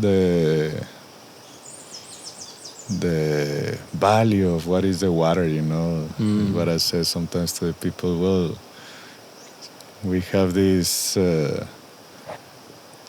good luck or blessing to have easy access to water, but when you decide to stop drinking water during 4 days, really you appreciate what is to have water, at least one drop on your mouth of water that can refresh you, you know? Yes.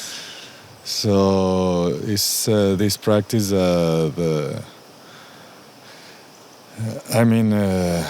it's not that we do it to suffer, you know. I think it's more than that. We do it because we don't want to suffer anymore.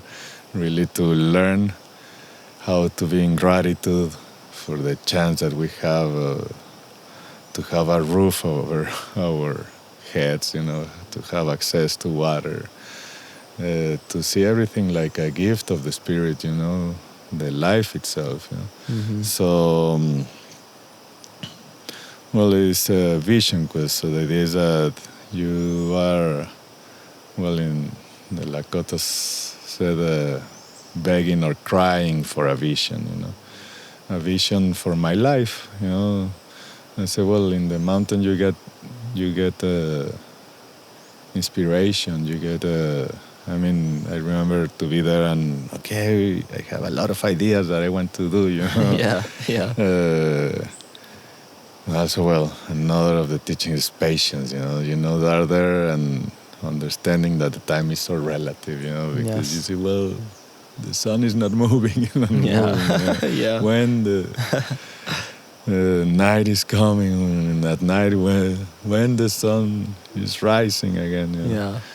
But I think there's a moment when you make this connection because everything around in some way speaks to you, you know. And well, it's not that everything is there to speak to you, but again, you enter in this communion, you enter in this synchronicity with the time, with the nature, with everything that you can, even the most, what we can consider insignificant being can give you a big lesson, you know, an ant, a bee, you know.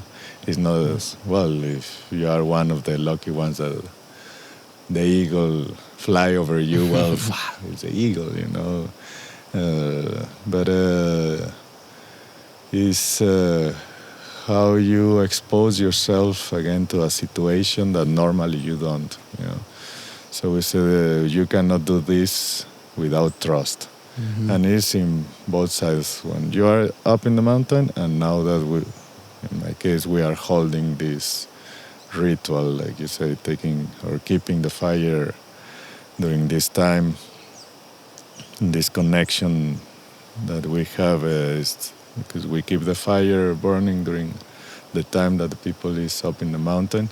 So we said that we have this connection through the fire with the people that is up in the mountain. So we feed the fire to send this energy of this of nutrition to the people that is up in the mountain. We give the water to the fire so the people, to support the people that they don't have too much thirst. Or you know, we sing in the sunrise and sunset, you know, to let know the people and the spirits that we are here supporting them, you know, or accompany them.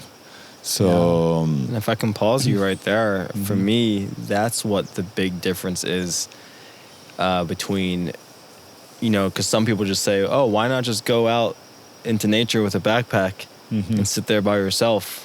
Why do you need an elder? Why do you need friends or teachers to support you? And for me, just knowing that you and others that I love and trust and have also went through this are at camp below, singing at sunrise, singing at sunset, feeding the fire, praying for me daily, that adds an entirely different dimension to my ability to connect with the mystery that's around me. Yeah, no, and also it's different purpose. You know, you can go into nature to explore. You can go into nature like a survival experience.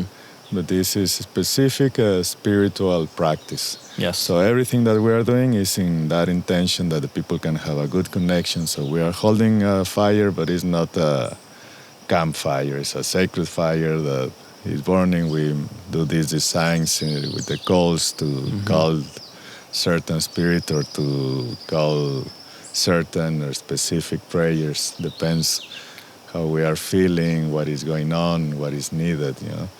So, and it's this connection between the people that is holding the space, keeping the fire, supporting the people that is up in the mountain, because I don't know how it happened, but it happens, you know. Okay, we said we take the people up in the mountain, we're going to be singing, keeping the fire, and we're going to be eating and drinking for you, you know. So every time we eat, we drink something, we have in our mind, in our heart, those people who are up in the mountain, you know. So I remember the very first time a good friend asked me to support her in the vision quest. I was saying, yeah, I'm going to be supporting you, you know. I'm going to stay here in the camp and I'm going to drink and eat for you. And I don't know, but suddenly I was so hungry and I felt that, I said, well, she's hungry, so I'm going to eat because she's hungry. You know? I feel so thirsty, so the questers are thirsty, you know. So let's drink water because they are needing some water. So we are, again, like this channel, this instrument. So everything that I'm eating, drinking is in order to support the people that is up in the mountain. Yes. So now, as you said, well, now I'm in this other side, like holding this ritual for the people that want to go up to the mountain. So I'm learning as well now to be in charge of this ritual. And well, I'm growing in this. I'm realizing that it's not just to keep the fire. It's really this exercise of trust and really to be there for them, you know. It's okay, they are putting their life because I haven't heard the people that say, no, but it's scientific proof that the people cannot live more than 3 days without drinking water. Well, is what they said, you know, but I haven't survived. Hundreds of people to disprove that. Hundreds of people, right, thousands of people thousands. have been survive 4 days without drinking water. And how that can be, well, is the trust that we have, because we said we are putting our life there, you know. So here, my brother, when you say, well, I think that there's an animal surrounding me and I don't know, you know, so I say, well, trust, you know. And anyway, if I'm saying I'm putting my life here because I trust in the mystery, in the spirit, so if I have to serve as food for another being, I'm here for that, if that's my purpose, you know. But please give me a chance, you know. Because, well, in some ways that I'm exposing myself to don't drink, to don't eat. So like in this relationship with the mystery, with the spirit saying, okay, is what I am, you know. So I'm offering in some way my life. So I'm offering my life because I need some inspiration. I'm looking for a vision, you know, for my life. What is that vision? Well, depends, you know. I need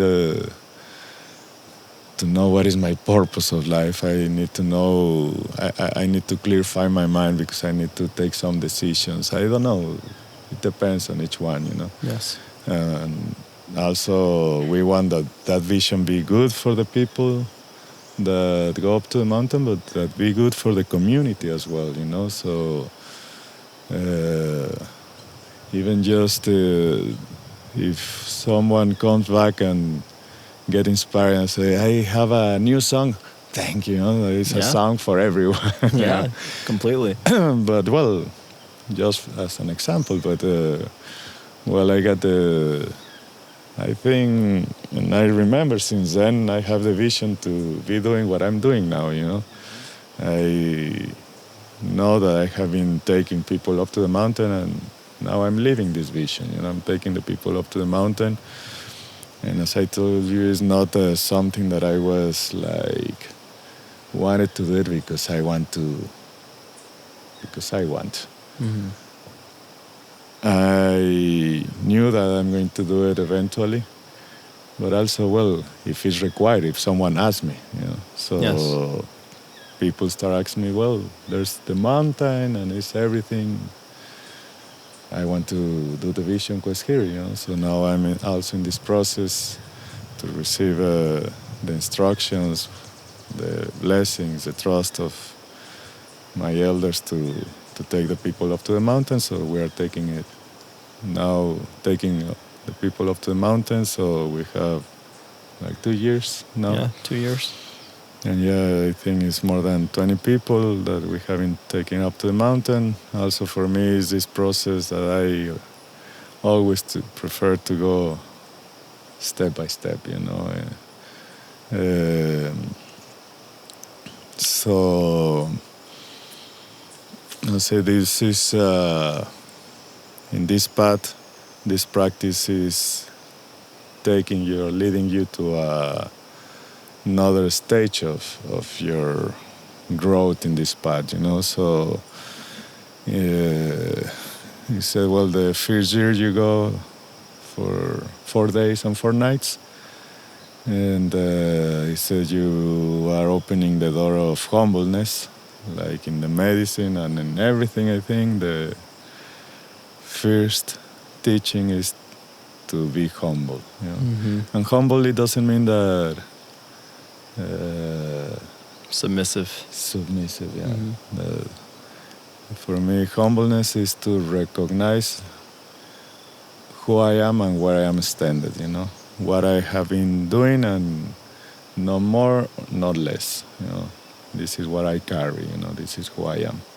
Accepting my reality completely. And with respect, obviously.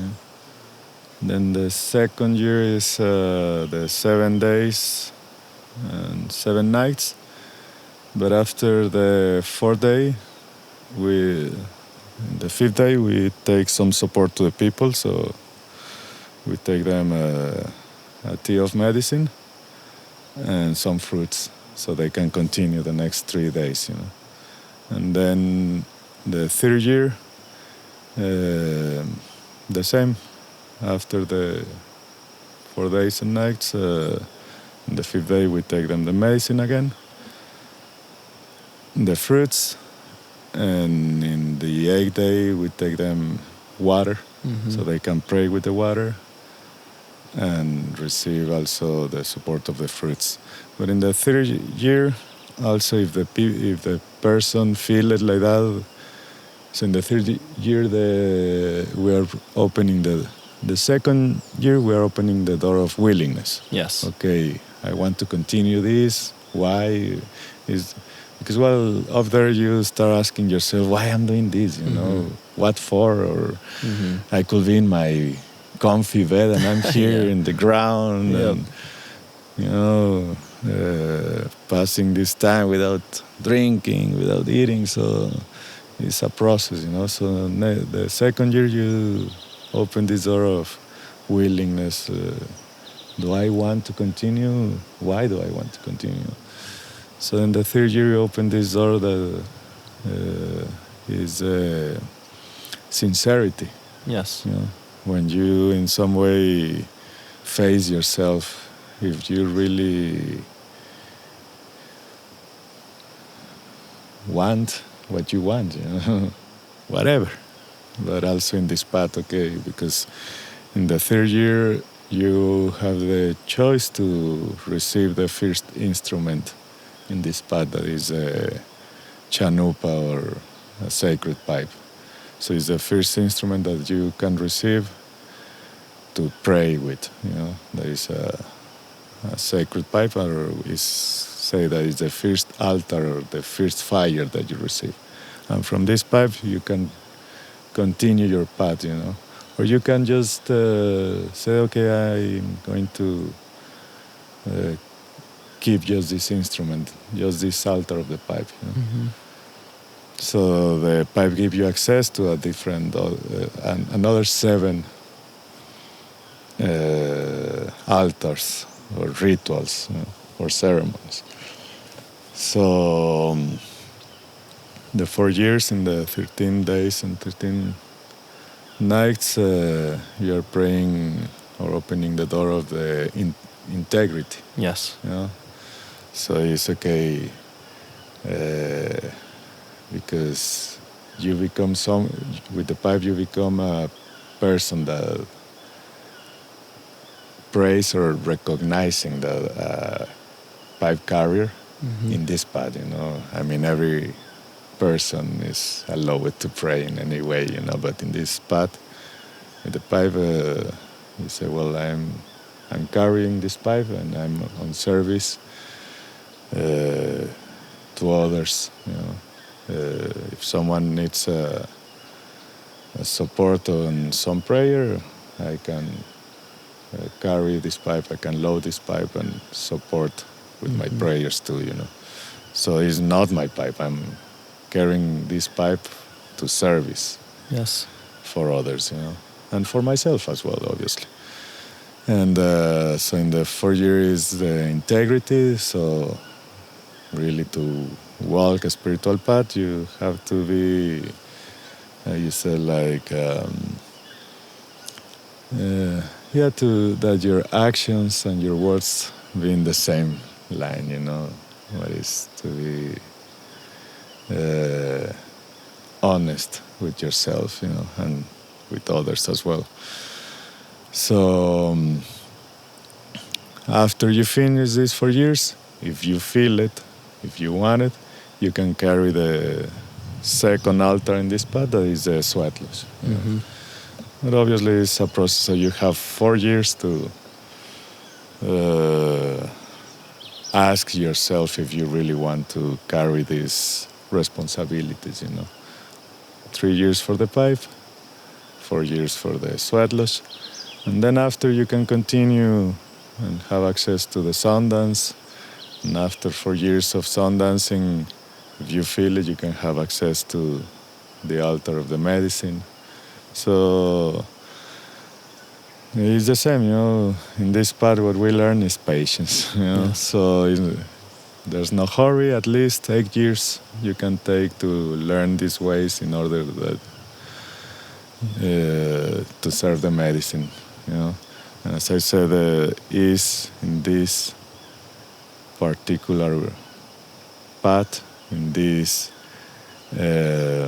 lineage, because, well, there's different lineage as well. In this lineage, there is a sacred fire of Itzachilatlan. We do it like that, 4, 7, 9, and 13. Another lineage of the of the same path, of the red path, they do 4 years of 4 days and 4 nights, and it's fine as well. But it's, for me, the 4, 7, 9, and 13 is that give you access to different stages of understanding, because it's not the same to be isolated in silence during 4 days and 4 nights and being isolated and in silence during 13 days and 13 nights. Yes, very true. And well, at the end, that is going to help me to know more about myself. Is, as I said to the people, you don't have to show nothing to no one. The commitment is with yourself and with the spirit. And you know how you're going to carry that, You cannot lie to yourself, or you cannot, And, well, there's people that they just want to try it, so it's fine, There's people that they do the first year and they are fine with that, so... but at least that know that it's a commitment, Yeah. with myself, with no one else. Mm-hmm. Mm-hmm. So,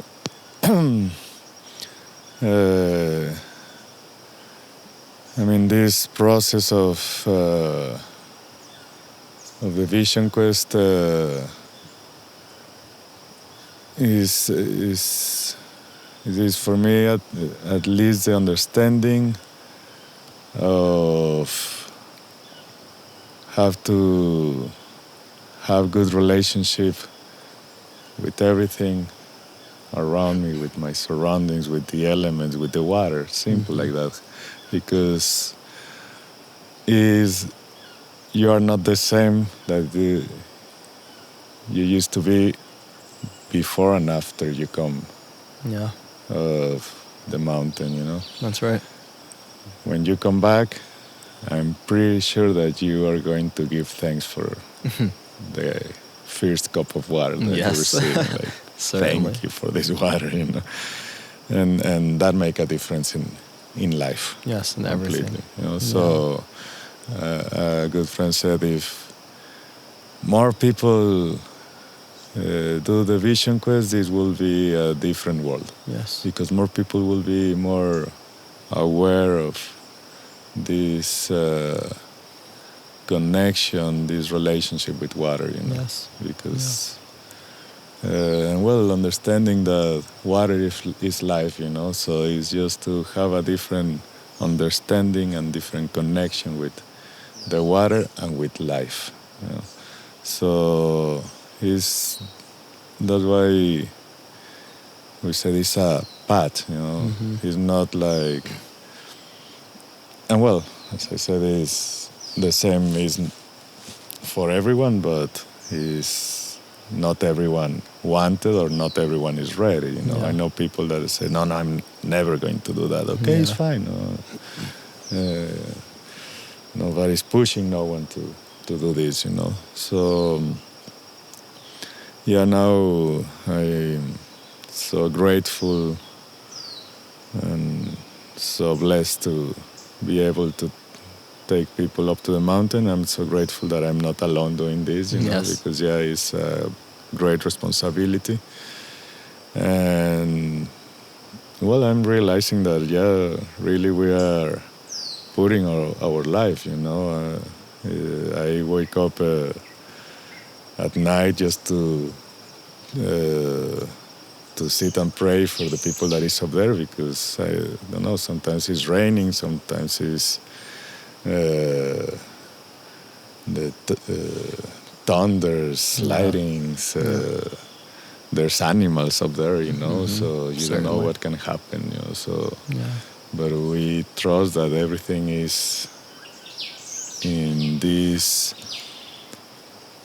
in divine order, and in this communication, this relationship with the spirit.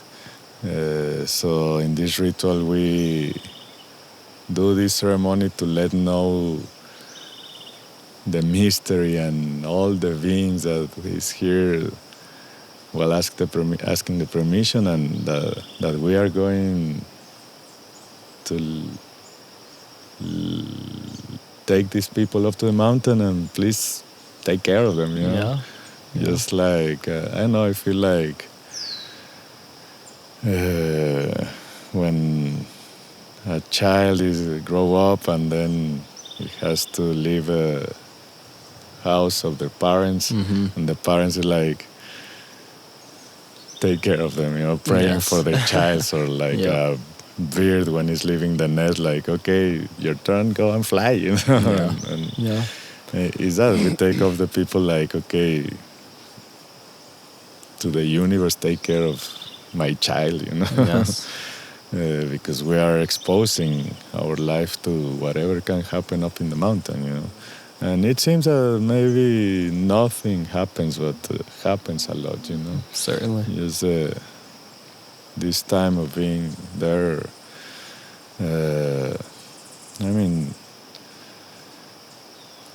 in myself, it changed a lot the perception of time, the perception of who I am my position in this reality, Yes. And so that's why it's this process: humbleness, willingness, sincerity, integrity, So I'm growing up in this path, and it's to understand these values, and not just to understand it, but to live it. So that's why we say, well, you have 1 year to understand what is the humbleness. 1 year to understand.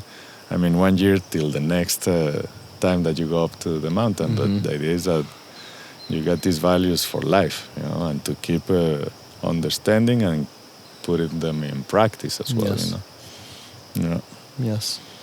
Yeah, for me,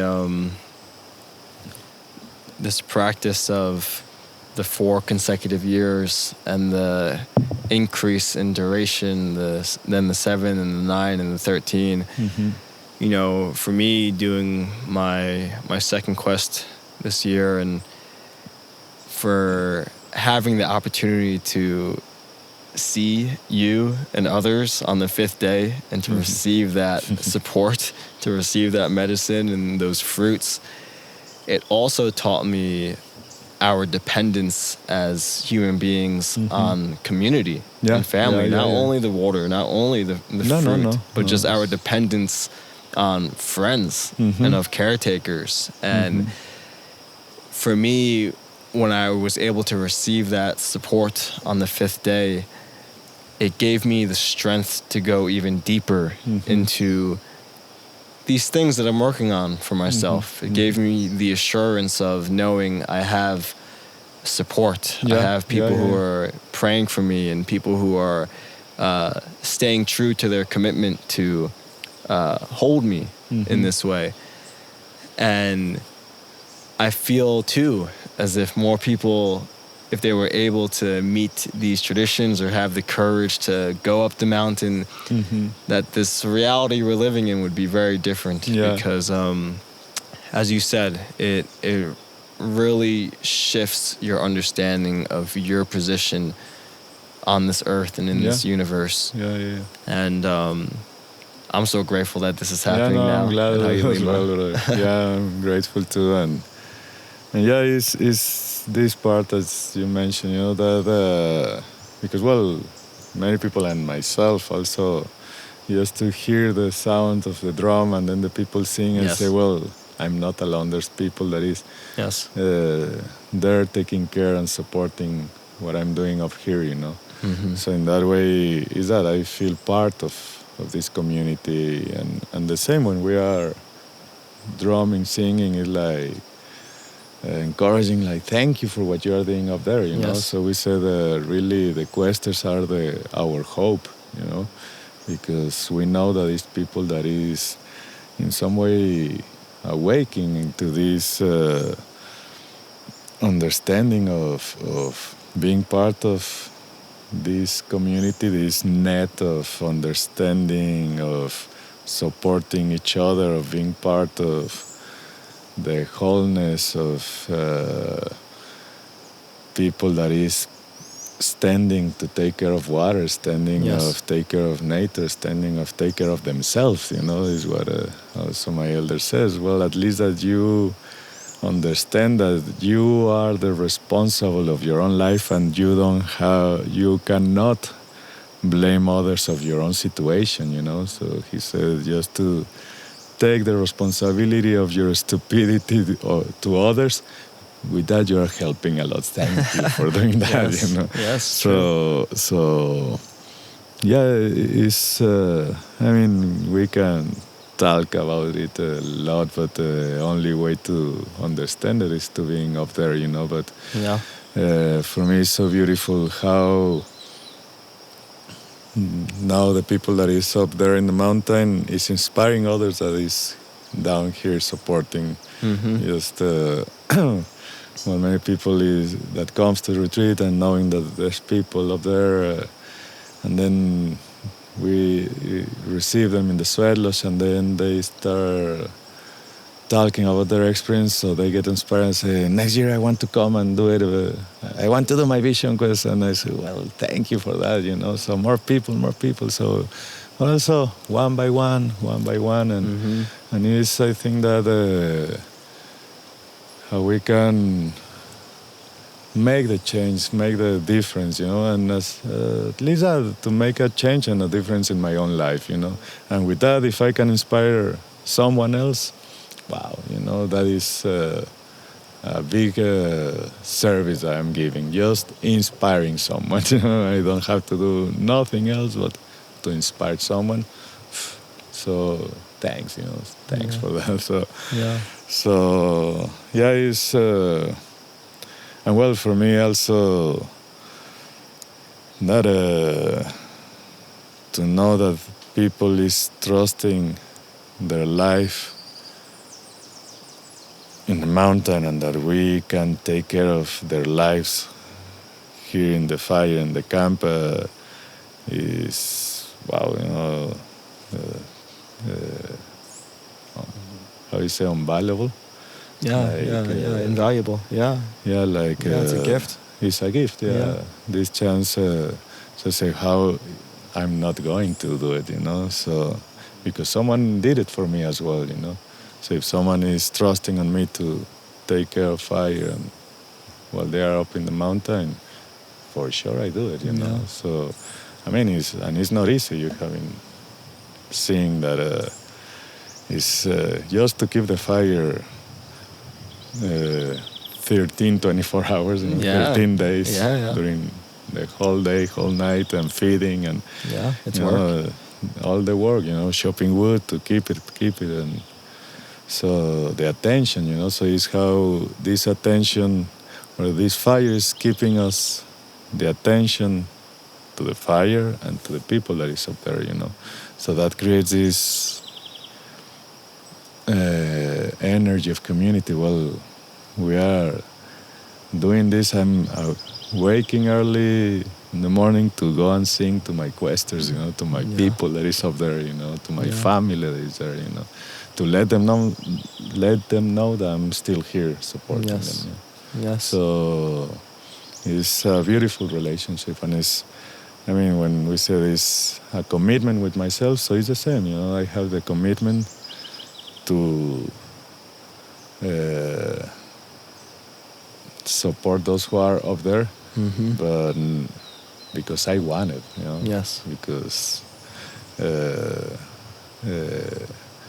if they are there without drinking and eating, and for me it's easy. It can be easier, but also it's this intimate relationship, that is it's this energy that is subtle, but that I know that each time I wake up to sing, the questers that are up there is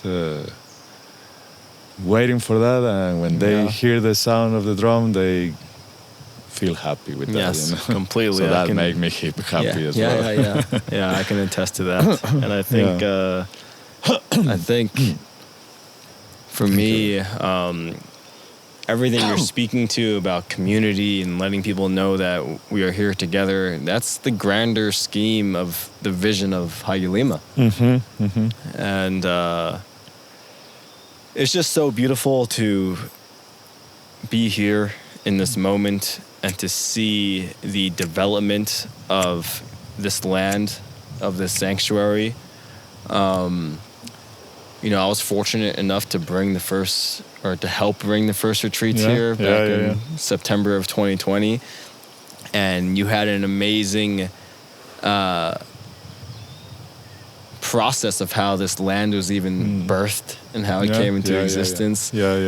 And what a miracle it's been for you and your family and so many others. I would love to spend some time wrapping up here speaking about the dream of this amazing paradise that we're in. And just knowing, also taking a moment to give thanks to everyone who helped birth this dream. Back in 2020 during the pandemic, you and your family received a lot of contributions to create this space, and from hundreds of people, you know. No, it has been, as you say, a gift, and so beautiful, all this process. And look, it's not my place, you know. It's what I say to all the people that comes and that is part of this. It's for all of us, you know, for those who want it, you know. The place is here. We are just the caretakers of the place, and we consider this a land where we are free to pray in the way how we feel it, how we want it. We are free to drink the medicines, to consecrate these medicine plants. That we are free to go up to the mountain because it's what we want to do it, how we want to do it, you know. So, and that we feel safe doing all these practices here. So, I mean, there's many people involved in this, and as I say, this is for all of us, you know. We are all part of it, so also, well, taking this space, this moment to give thanks to all of you, you know, all of you that have been part of this dream to come true. I mean, the very first ceremony that we did here, there was this feeling of the energy and like the spirits that lives here was giving us a welcome and saying, well, we were waiting for all of you to create this, you know. Yes. The fire is, I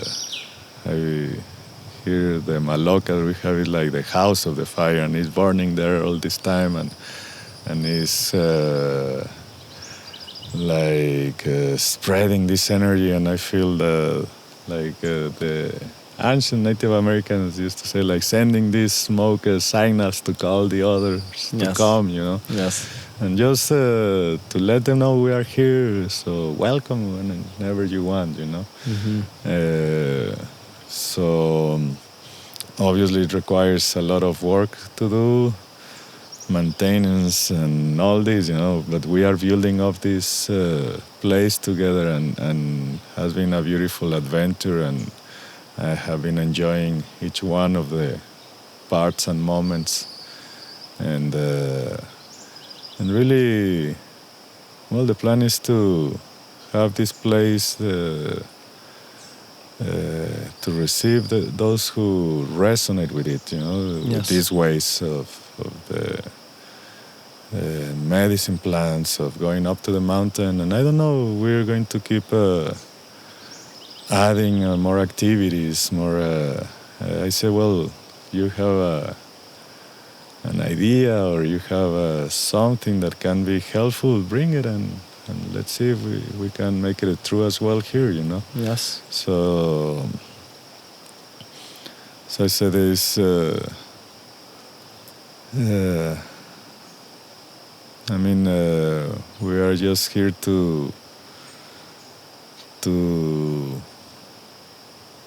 be on service, you know. Yes. So because the land is going to continue after us, and hopefully next generations can enjoy of this place as well, or it's our willingness, you know, also that our children can grow up in a safe, healthy environment, you know.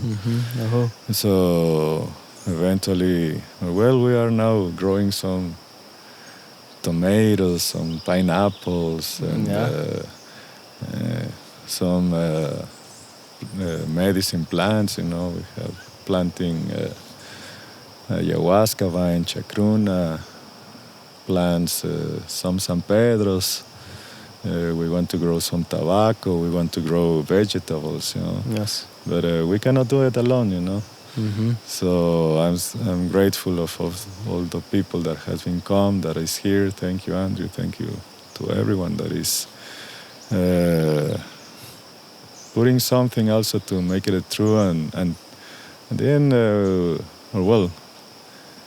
at the beginning until the end, we want to enjoy it, you know. Yes. So feel free and to come with good, nice ideas, and feel free to come also to drink medicine, to go up to the mountain, to grow up together, you know, to Yes. share this life in together. And I mean, I pray and I hope that more places like this. I know that there exist many other places, but more and more, you know. So maybe someone can get inspired of this place and say, well, I have a piece of land that I would like to have a sweatlos, so I'm going to do the vision quest, and I want to lead a sweatlos in my place, in my land, in my country, so more people can have access to a sweatlos, more people can have access to medicine plants, to vision quest, to things that be good and healthy for others, you know, for humanity. You know? That's right.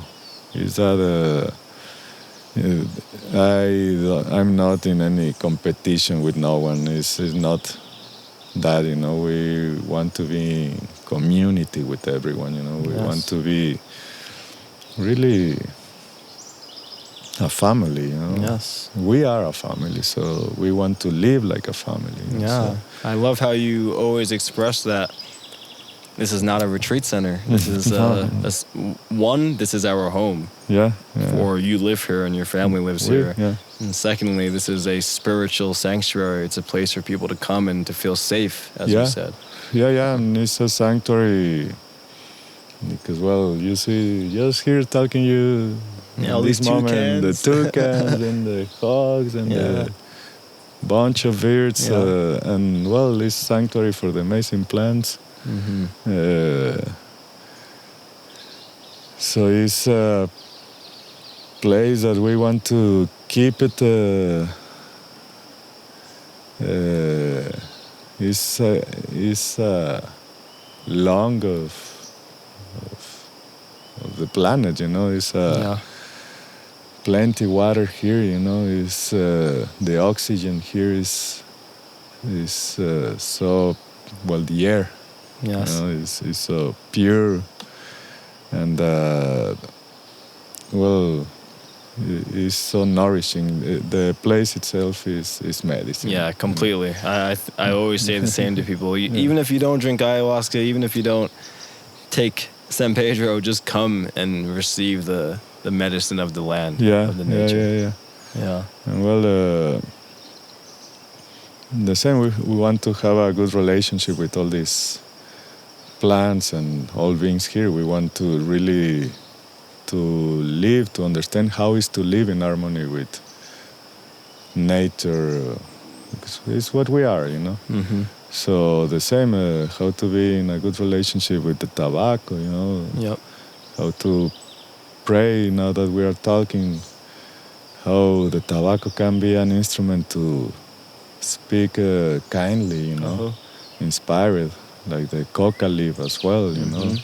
So I'm glad that many friends has been in different places bringing the teachings that they have in other places, you know, how to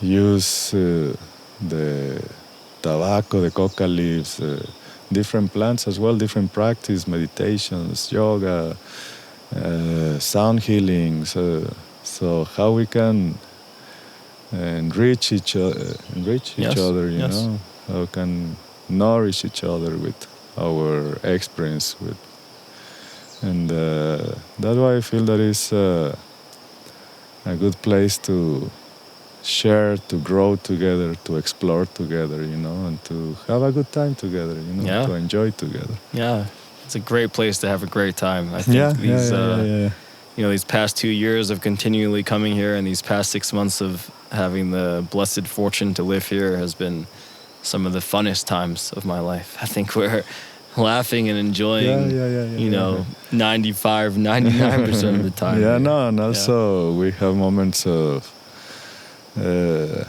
silence, peaceful moments. Sometimes we go to hike in the mountain, and just to be in silence there is so peaceful, you know.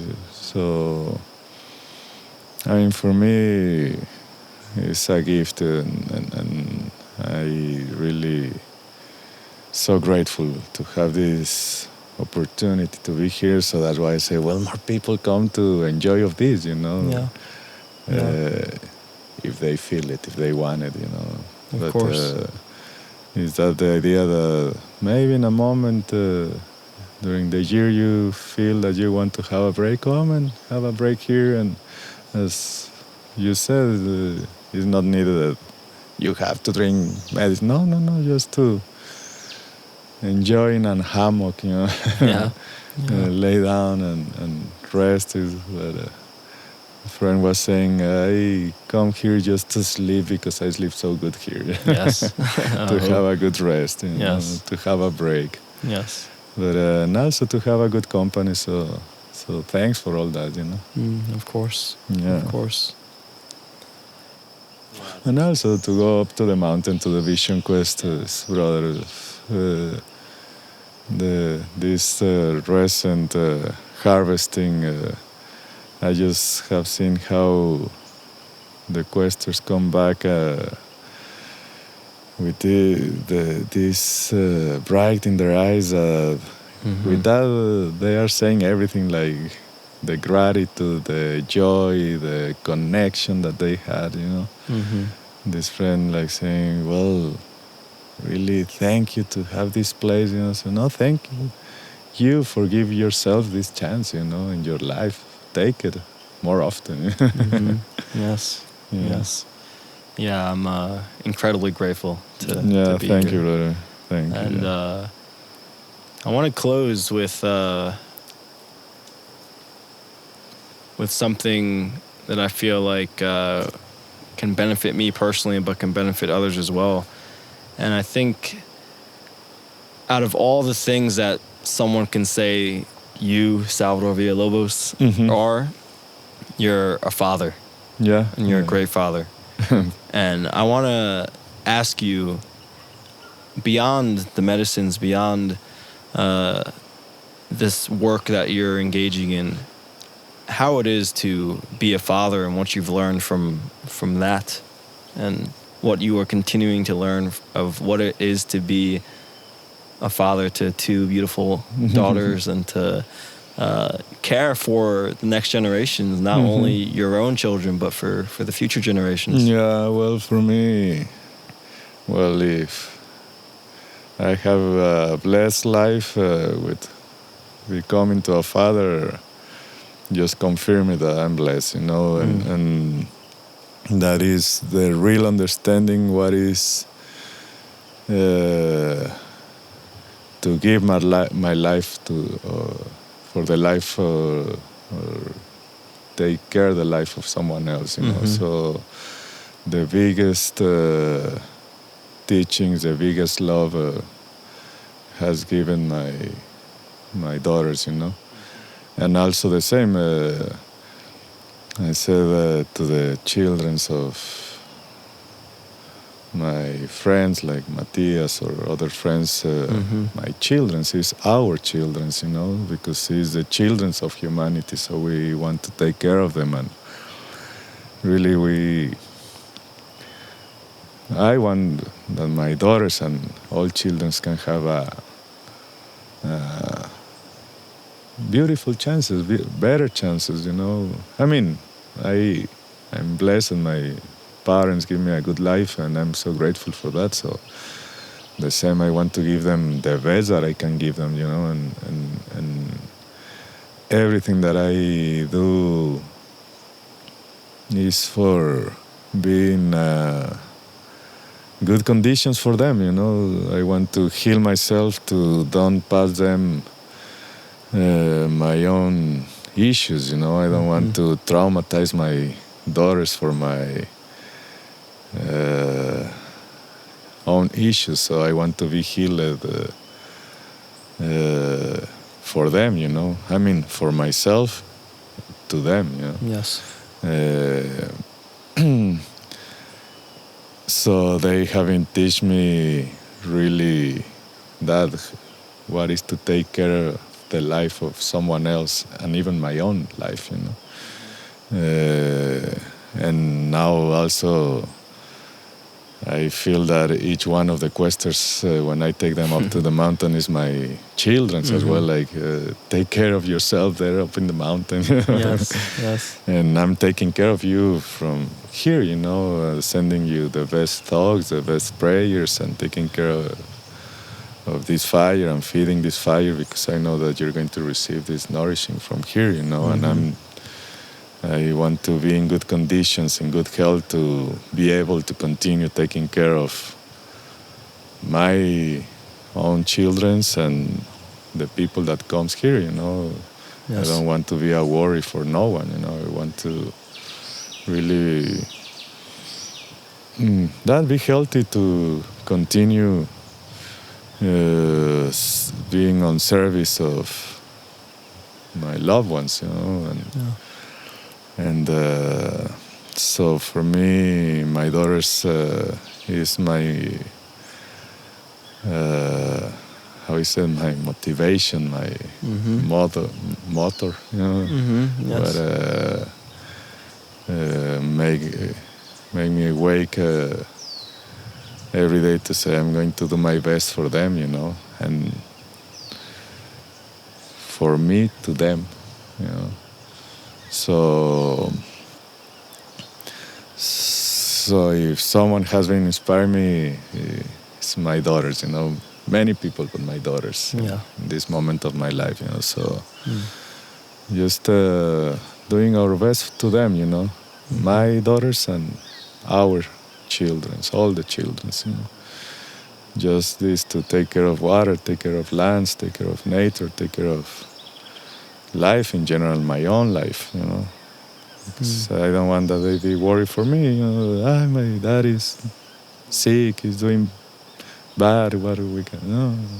I want that they say, well, my dad knows how to take care of him, and so I want that they learn how to take care of themselves as well.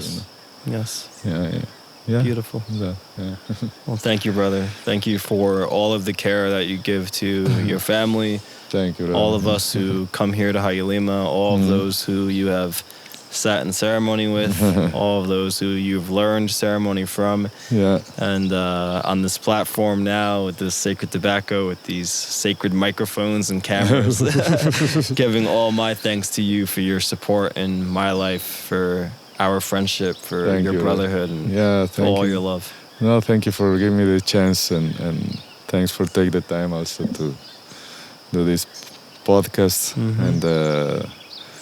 and thanks for taking the time to be here, to be a good company, and thanks to those who can see and hear all these words that we are sharing. Yes. As I said, it's not that I don't feel that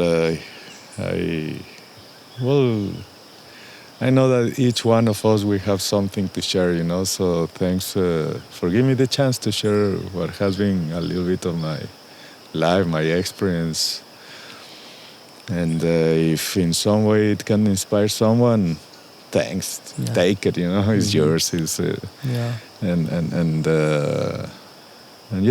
I just wish the best to everyone, to everyone.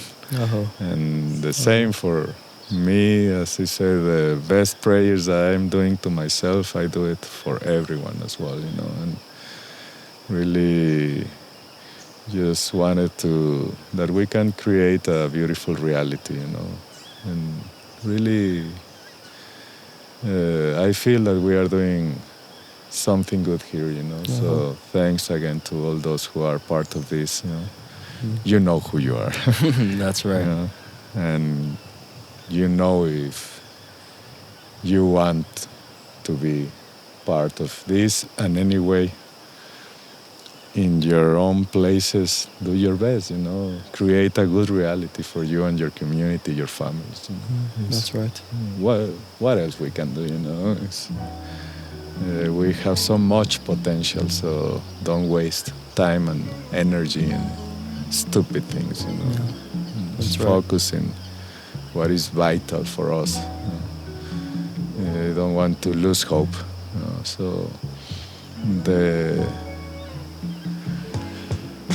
minimum effort that we can do to make it better, it counts, you know. Yes. Just to have the gratitude for every day and take every day as a new chance to do it better, you know, in this prayer that I really love that says, thanks because I am a better person than I was yesterday.